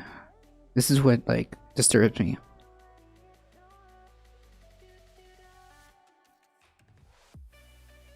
Majority of Republicans in Arizona Republicans in a new poll say that partisan election audit there will show that the former President Trump won the state's electoral votes instead of Biden. 62% of Arizona Republicans said in a new OH Predictive Insight poll that Trump will receive more votes in the state after GOP audit is completed. Another 21% of Republicans say Biden's victory will stand, while 16% are unsure. Jesus Christ. By the way, it's July. It's July. Hey, Cow Ticket, how's it going? It's July, and we're still on this. The poll underscores the extent to which Arizona Republicans have been swayed by unsubstantiated claims that Trump and his allies that alleged electoral misconduct and irregularities swung the election to Biden in key swing states like Arizona. Like, listen, even if by some, like, wild miracle they found, what, the 10,000-ish, 11,000-ish votes, to change the results to Biden, pretty sure that doesn't change the electoral college output anyways. Half a year later, right?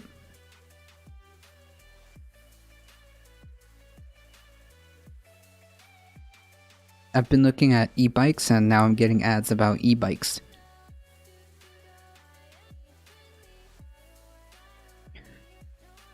61% of Republicans agree with the statement that evidence has been uncovered, which shows that the election was stolen from President Trump in a number of states, that the media and election officials are called for Joe Biden. Now, like, this also is a testament to, like, the effectiveness of the propaganda that the, it seems like the Republican Party is completely fine with most of it, and Trump. It's incredibly effective. It's incredibly effective.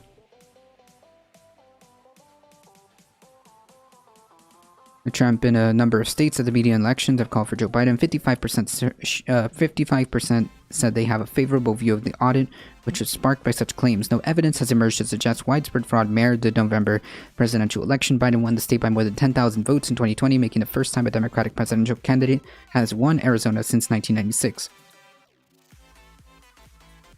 I mean, like, okay. Republicans in Arizona State Senate launched the audit after Trump railed against his loss in the state. The process has been dogged by competing complaints from lawmakers and Democratic outside groups over the other side's alleged unwillingness to turn over documents. Republicans earlier in the year had forecasted that the audit could be completed by May, but the deadline has since flipped since there's no cleared end date to the process. Right. The definition of insanity is to count the same votes over and over again and expect a different result. It's over, bruh. Unless you find some magical 10,000 plus ballots, it's over. It is embarrassing. Yeah, quote, I just need to find 11,780 votes. Trump. True. How do you find votes? You don't find votes, alright? You count them. Like, this is like a perfect, like, illustration to what this guy was thinking. Like, he's not asking, like, oh, recount them. I know that the count is off. Like, recount them. There's got to be different numbers here. No, he's asking to find votes. You don't find votes. Okay?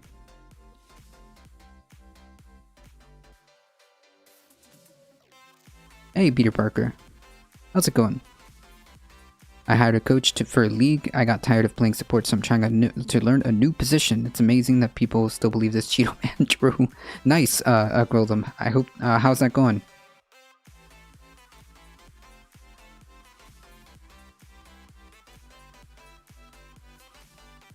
Yeah, you don't go and find votes. Like, you could tell where this the mindset is at that time during that phone call. The audit is focused on results from Maricopa County, Arizona's largest county, home of Phoenix. Biden won that area by 2 percentage points in November. Still, Republicans have rallied around the process, with GOP lawmakers from other states hinting that they could launch their own similar audits elsewhere. I mean, you could launch audits so the cows come home, and, like, you can continue trying to count the same votes, and you can continue to swear that there's definitely a different outcome, but that would be wrong. That would be wrong.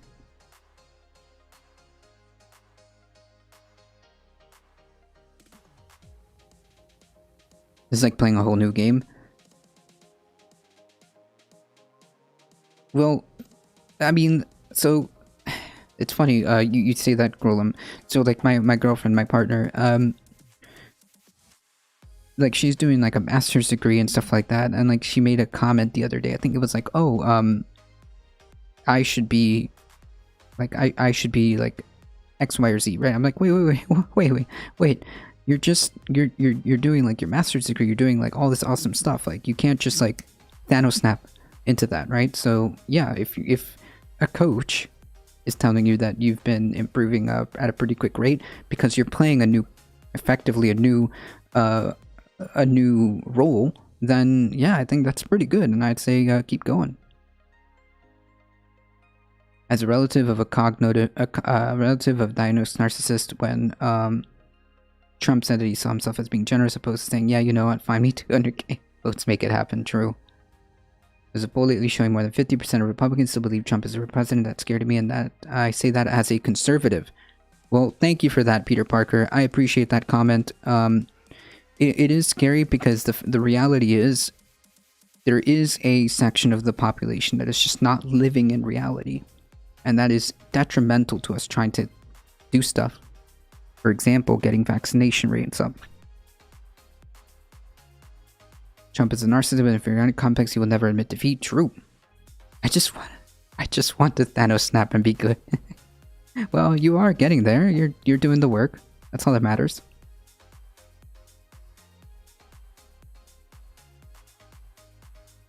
The irregularities revealed at the hearing today amounts to hundreds of thousands of votes, or many times what is necessary for us to have won, Trump said in a statement, which obviously is not true. Hundreds of thousands? Jesus Christ. What world is this person living in? There was no victory here in any other swing states either. OH Predictive Insight poll surveyed 863 registered Arizona voters from July 6 to 11 and has a margin of error of 3.3 percentage points. The reality is, how are we supposed to take down massive problems like climate change if massive climate change crises when we have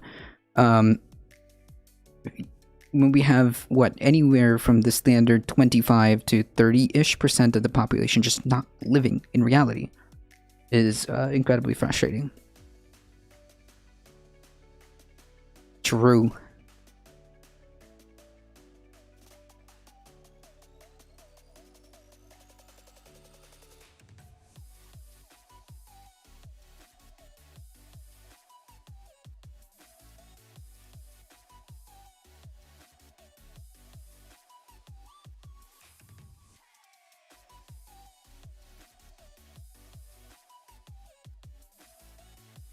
I appreciate that. I do. Thank you for the following. The virus is man-made. I don't know what that means. I appreciate your honesty. Would you care to elaborate if you logically arrived at conservatism or you feel like it was just a natural progression of development? Yeah, of course. Like, I don't know what that means. The virus is man-made. Oh boy, here we go.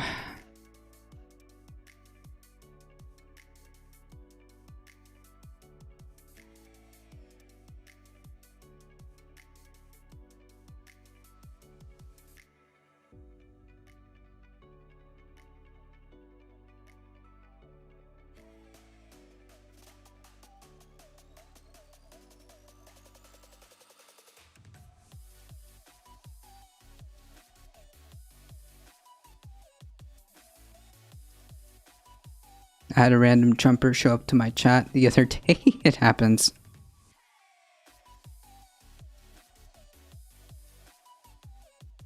Can somebody tell me what the problem is with this statement?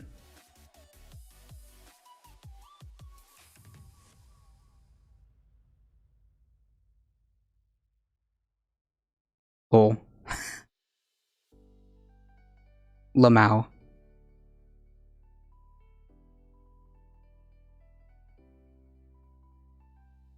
Oh, sourcing, although that is true, we are getting some new evidence that they're zeroing in on the oranges of the virus. They're zeroing in on it. It's not confirmed, but more studies will be done on it. But it seems like it actually, I want to say originated, but no, that doesn't make sense. It originated in a, well, right now, and mind you, these are the same scientists who made the claim that we are still open to either hypotheses of a virus leak or a just natural progression. This just came out yesterday that actually they may seem to be leaning towards the seafood market in, something, I can't pronounce it, but more studies are to be done, and the scientists, the same people who endorsed those hypotheses, are saying more research is necessary, but they are slowly zeroing in on the idea that it could possibly come from that seafood market. More studies need to be done, and confirmation is needed. Yes. Thank you, Skidadeer.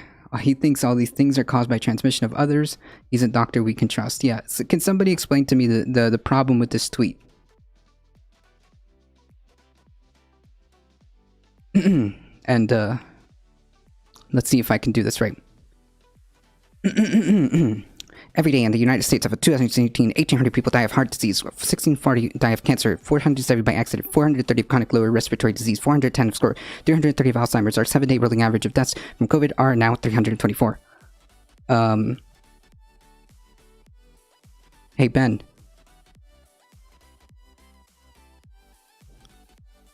Just one problem, Ben. Just one problem. None of these have vaccines, Ben.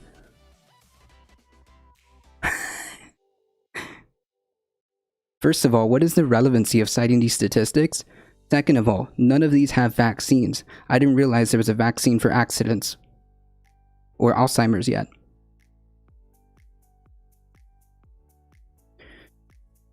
Ugh.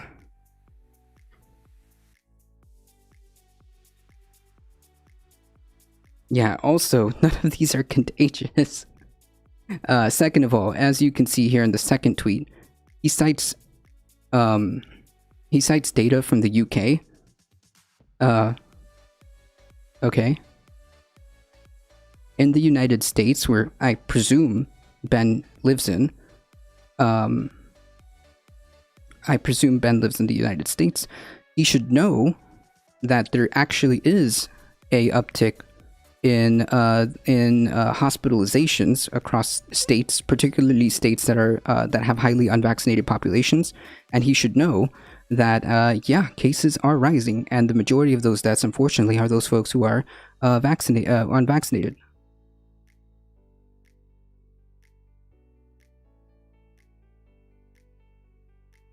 I mean, this isn't like, what was the point of doing this? Because on the third tweet, he says, "Get vaxxed." I did. My wife did. My parents did. That's all he had to say. Ben Shapiro is a massive content creator, podcaster, whatever you want to call. If he would have just said this, "Get vaxxed," that's it. That's all he had to say.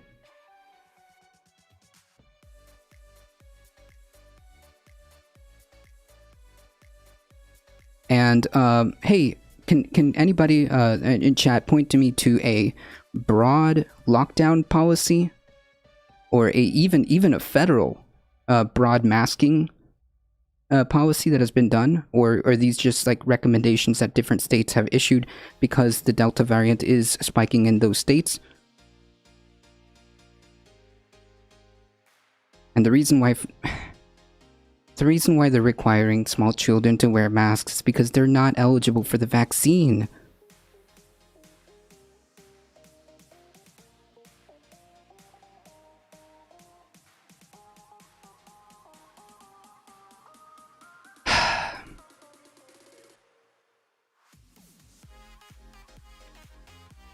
I didn't realize I was watching Ben Shapiro. Yeah, he just includes that so he doesn't get banned. Like, but this is true right here. Delta is as dangerous and more transmissible than your original strain. Full stop. That's it. That's all you had to say. You acknowledge the fact that this is a thing. Jesus Christ.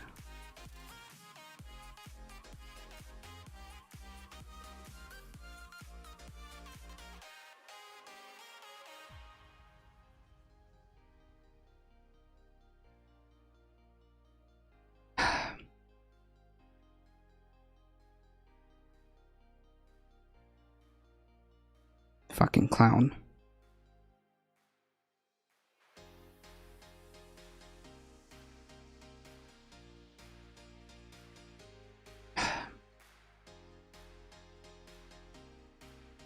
I really wish people like Ben Shapiro would actually use their platform for good. You know how awesome it would have been if he just said, like, "Hey folks, just saying, I took the vaccine, my wife did, my family did, my parents did. Just go get vaccinated." Can you imagine the good that would do?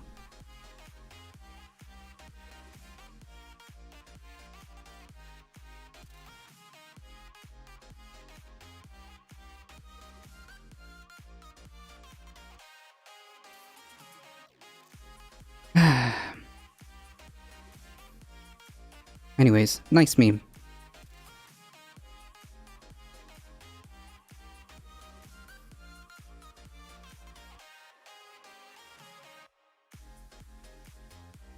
The Proud Boys leader pleads guilty to burning down DC church. Oh, stop it. Jesus, I hate these ads. Black Church, Black Lives Matter banner. The leader of the far-right Proud Boys pleaded guilty Monday to 2 misdemeanors stemming from his conduct in Washington, D.C. amid violent pro-Donald Trump protests in December. Tarrio appeared as the D.C. Superior Court to plead guilty to property destruction for burning a BLM banner that belonged to a historically black church. He also pleaded guilty to attempted possession of a high-capacity magazine, a violation of local gun control laws. How do you, attempt to possess a high-capacity magazine? Either you do or you don't have it. I don't know. I wonder if Eric Clapton thinks the vaccine is safe. I don't know. Is he an anti-vaxxer?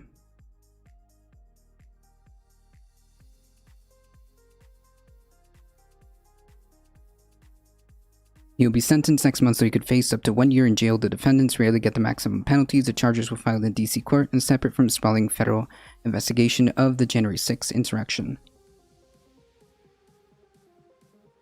Which dozens of Proud Boys, which, remember, someone, who is it?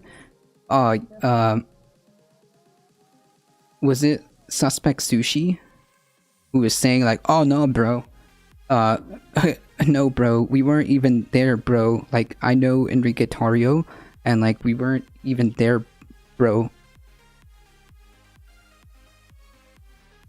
Oh, it's so strange. And where do these dozens of Proud Boys come from? Nothing in this plea agreement is intended to prevent government from bringing different additional charges against your client based on this conduct on January 6th or at any other time.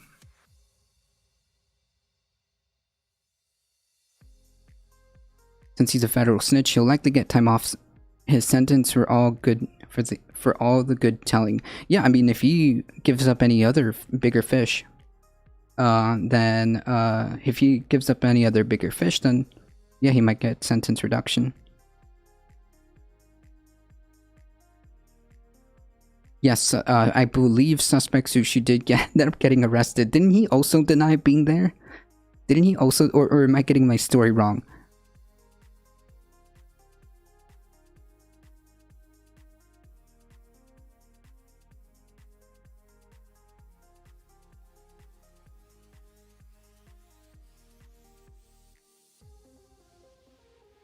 Those who engaged in crimes and got caught do and will suffer consequences. Peter Parker.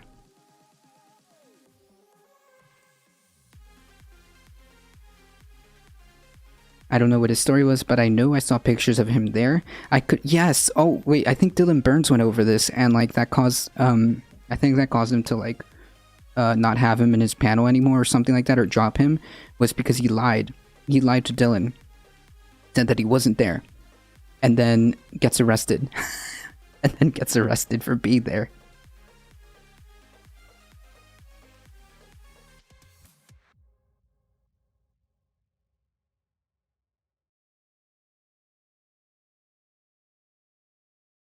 Ideally, Skidadier, that would be the system that we would have.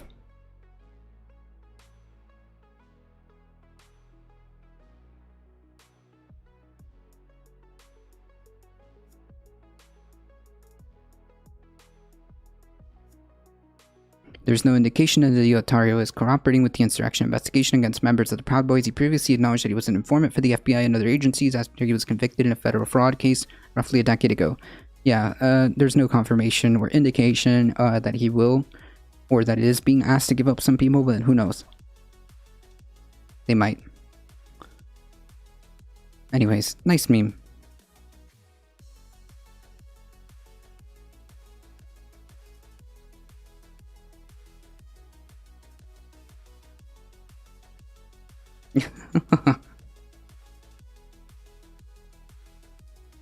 I did not know that, Skidadier. I would have to see the source on that. In other cool news, very, very sane, normal stuff happening.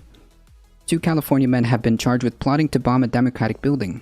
2 California men who are angry about the former President Trump's 2020 election loss have been indicted on charges they plotted to firebomb the Democratic Party's headquarters in Sacramento. The defendants, 45-year-old Ian Rogers and 37-year-old Gerard Copeland are both facing one count of conspiracy to destroy a building by fire or explosive. Roger has also been charged with firearms and explosive offensive, while Copeland is facing an additional obstruction of justice charge. Prosecutors say the two men were upset about the outcome of the 2020 presidential election and wanted to jumpstart a movement to overthrow the government. Huh. They'd hoped to recruit others to their cause and even reached out to the Proud Boys to rally their support. Interesting. Prosecutors also say that Copeland and Rogers understood that their actions would be viewed as domestic terrorism. I mean, yeah. The two men began plotting, court papers say, 3 weeks after Biden's election win, with discussions by attacking targets they viewed as linked to Democrats. In one exchange from messages from late November cited in court papers, Rogers tells Copeland, we need to hit the enemy in the mouth. I think right now we attack Democrats, their offices, etc., Molotov cocktails and gasoline. The two men initially discussed attacking the California governor's mansion, but quickly shifted their sight to the Democratic headquarters in a building in Sacramento. By December 1, court papers say the men had settled on a plan. Rogers wrote to Copeland, do you think something is wrong with me, how I'm excited to attack Democrats? Amazing. Prosecutors say plans advanced over the next several weeks, according to court papers. On January 4th, Copeland told Rogers that if Congress certified the election results as scheduled on January 6th, the two men would become outlaws for real.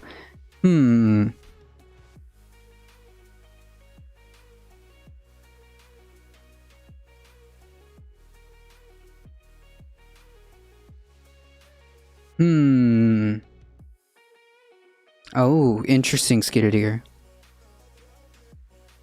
Interesting.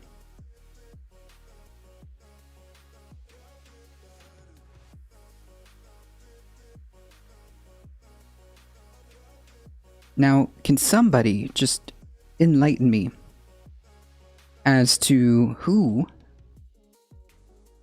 and this person is has at the time had a very large platform, was he happened to be in the position of power. He also continuously attacked the integrity of the results. He also continuously perpetuated unsubstantiated conspiracies and continued to rally upon conspiracy theories, most of them involving QAnon. Man, and he's like a little bit orange. Can somebody like remind me who what happened? Man, I can't really remember. I think his name. I think he's like, his organization is currently under investigation for fraud.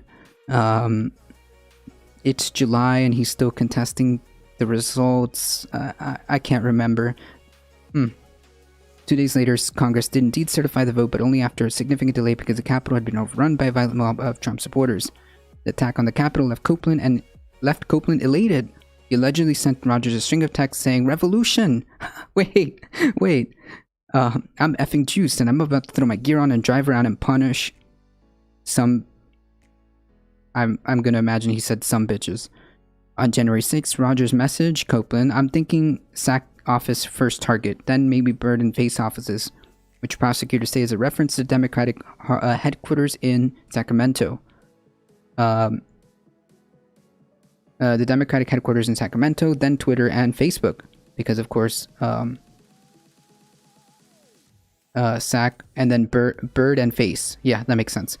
Sad that it's come to this, but I'm not going down with the fight. These commies need to be told what's up.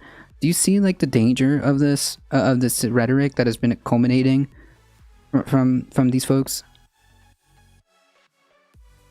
I agree, plan attack. Like, can somebody explain to me, like in 2016 when Hillary lost, or which was there anything ever like this before?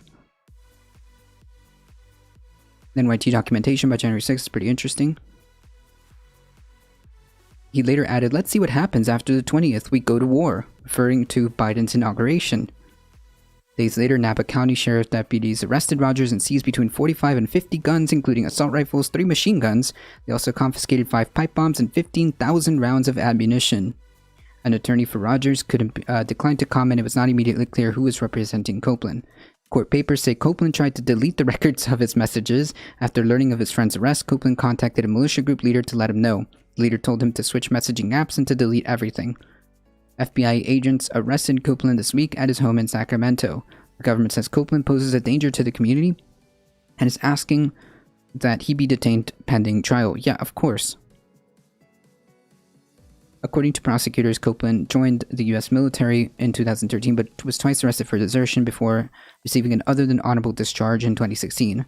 After he got out, he joined an affiliate of the Three Percenters, nice meme, an anti-government militia group according to the government. Copeland's membership in anti-government militias and its motivation for planning these attacks are relevant because they're not fleeting or a product of a single but past perceived affront.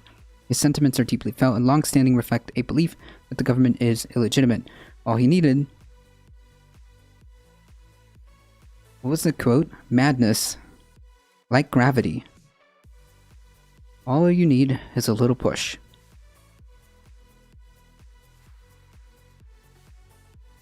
Cool. Thanks, Trump.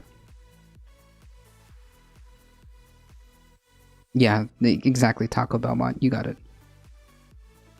Thanks. Bud. Buddy. Pal.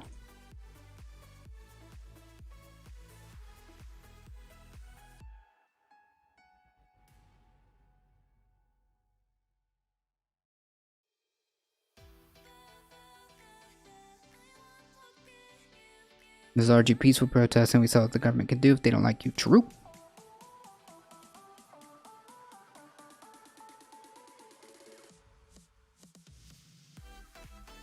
Alright, folks, I gotta make sure that, I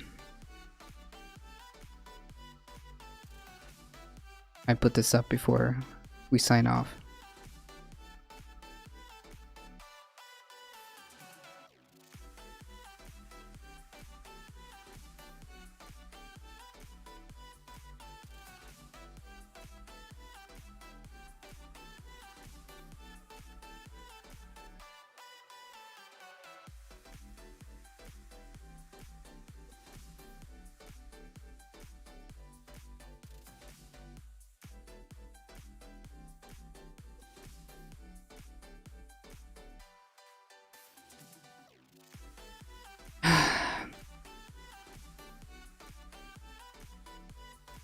Trump and Carlos are buddies, confirmed. True.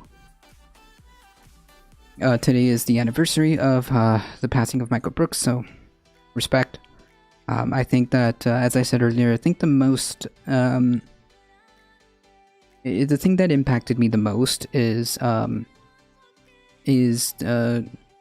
quote, "Be kind to individuals and ruthless to institutions," right? Be kind to each other, have solidarity. Right here, coming up with the funny impersonations of people I don't like, but never forget the keys to ruthless systems and be kind to people. Do not essentialize people. These are individuals, and they are human beings. And have solidarity with one another. That's the key of that quote. Right?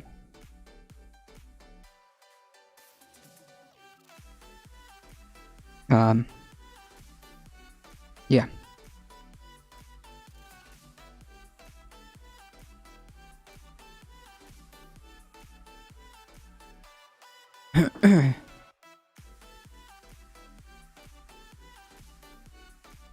That's right.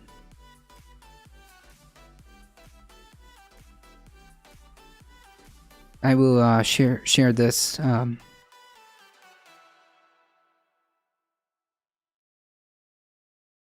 think we've kind of forgotten about that, in my opinion, and I think we need to go back to that, right? A lot of people are acting ruthless against individuals and essentializing individuals instead of realizing that maybe the critique isn't with this individual person, but maybe your problem is maybe the system that is that isn't working. That's the issue, and you know, we turn or direct our ire to individuals who may be a participant, sometimes even because, well, you need to survive. So understand that sometimes we forget and lose track of that, right? Remember, we're all human beings. and to always not essentialize people, be kind to people, ruthless with systems, yeah?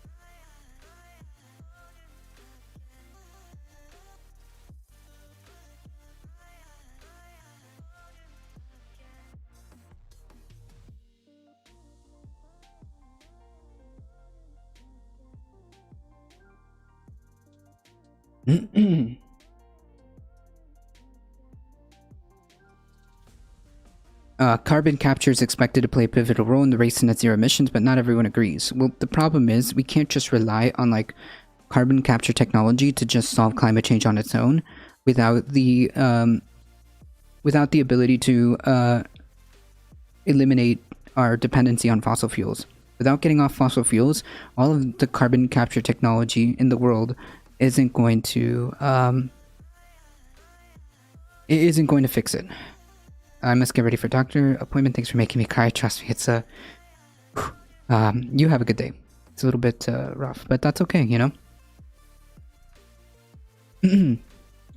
Carbon capture technology is often held up as a source of hope in reducing global greenhouse gas emissions, featuring prominently in counties' climate plans, as well as the net zero strategies of some of the world's largest oil and gas companies. The topic is divisive, however, with climate researchers, campaigners, and environmental advocacy groups arguing that carbon capture technology is not a solution. I think that it should be looked into, but it can't be the cop-out to not address the fundamental necessity of getting off fossil fuels.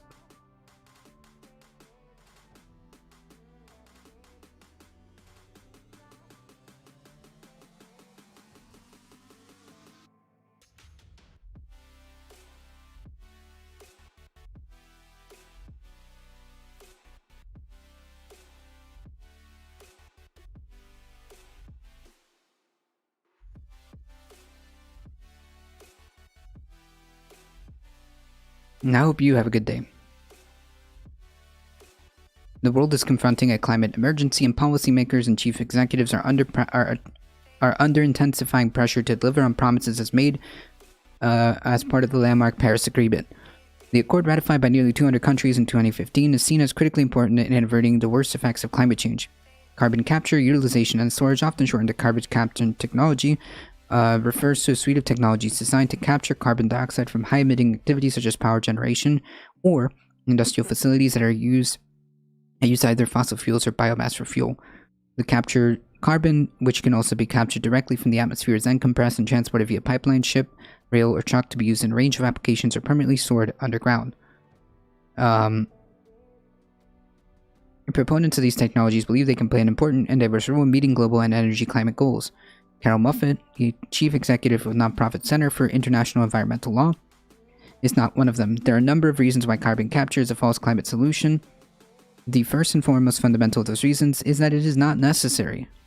Yeah, I mean, but like, again, like the thing is, it would be based on...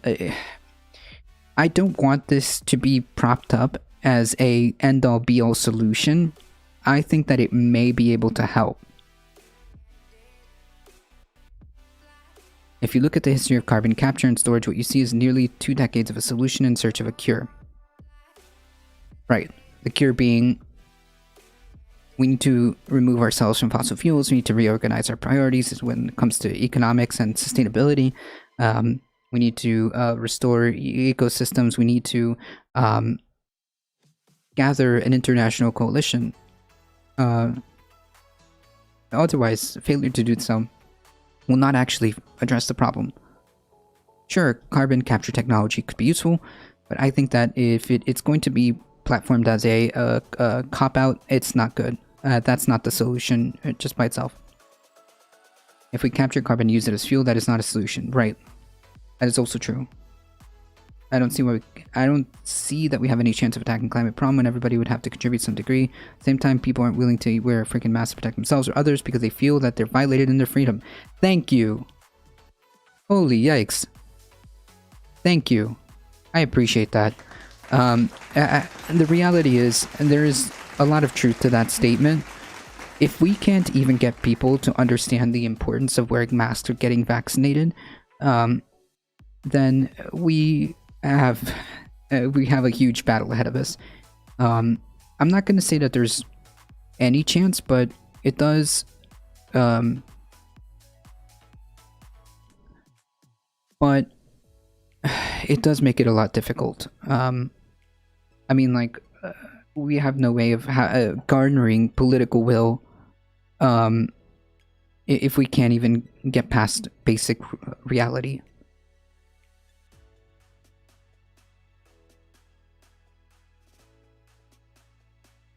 Some CCS and CCUS facilities have been operating since the 70s and 1980s when natural gas processing plants in Texas began capturing carbon dioxide and supplying the emissions to local oil producers to enhance oil recovery operations. Right. So, like, this has been in, what, the 80s? How come that hasn't really done much for us? If it's been active since the 80s or 70s, how come it hasn't really done what what it claimed to do?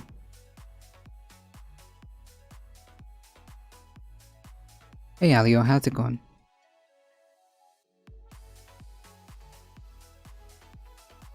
That's right, Darknet. That's right. People would rather put the fate of our species in unproven technology rather than face the reality that people in Western countries need to decrease our consumption. Yes, among other things. To even have a shot. Remember, at this point, we're looking at mitigation and adaptation. Okay? A report by CIEL earlier this month concluded that these technologies are not only ineffective, uneconomic, and unsafe, but they also prolong the reliance on fossil fuel and distract from a much-needed pivot to renewable alternatives. Right, which was my original point. If you are trying to prop this up as a solution to not get off fossil fuels, that is not okay. That's not how this works, right? So TLDR, no. I don't know what the point of that headline was, but although carbon capture technology may have a role, I don't want people to see it as a substitution for getting off fossil fuels, right? It is not a substitute it is not a substitute to eliminating fossil fuels, among other things like consumption, reorganizing our priorities in terms of economics, and restoration of destroyed ecosystems, and gathering an international community to try to address this problem.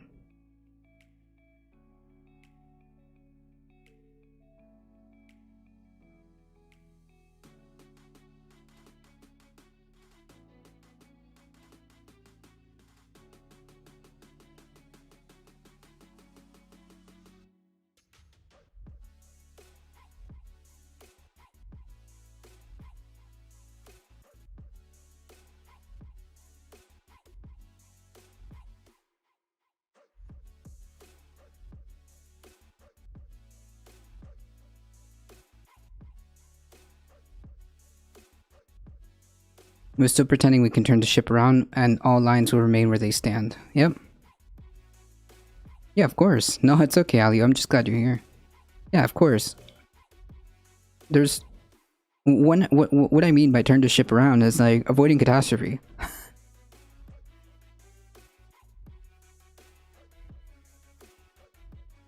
Yeah, if we're at the level where we have people believing, thank you for the biddies, that vaccines are complicated, and people listening to politicians, not only just who worship Trump, but politicians in general, instead of trusting science, is also beyond me, right?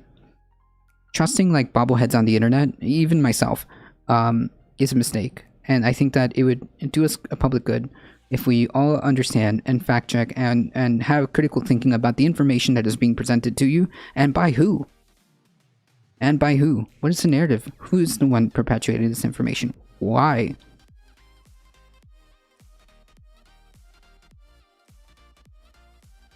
It would do us some good if we develop some of those critical thinking skills to try to avoid misinformation and get educated in attempting to solve massive problems such as climate change. Unfortunately, all that is being buried by the massive amount of astroturfing by these large corporations, so there's a lot to be said about that too. Alright folks, unfortunately I do have to get going. It is 11:25. I do appreciate all of you guys hanging out here today. Please go check out the Majority Report at noon. And we're gonna go ahead and raid the charity that's going on right now. That key, that's the key to critical thought people are missing. Why is someone telling you that certain information, and why do they have to gain true? Have a good one, stay healthy, y'all. Of course. You have a good one, Big Dantley. Thanks. I appreciate that. Let's see. Let me see if I can pull that up again. Let's see here. How do I...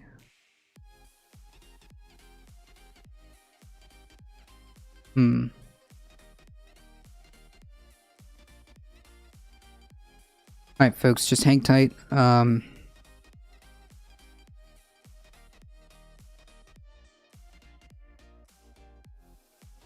We're just gonna head into mod view. Go to Lasso.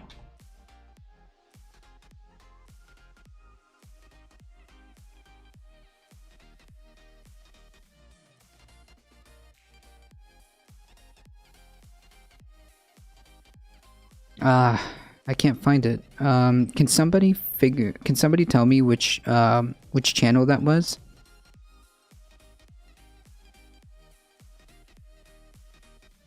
Oh, Zots. Yes, I remember. Perfect. Ooh. I remember. The channel is Zots. Alright, folks. Yes, please check them out. We're heading over right now. Folks, thank you guys so much for joining. If you guys like the content, yes, thank you, Darknet. Yes, thank you. Make sure you follow, do the YouTube, subscribe, like, comment, share, join the Discords, do all that awesome stuff. We're hipping and hopping on TikTok, so join us there. As always, please stay safe. Please take care of each other. I love y'all, and I hope to see you guys in the next one. See ya! Alright, hang tight, folks. Hang tight and show as much support as you possibly can. Spread the word. We're heading out in 5, 4, 3, 2, 1. See ya!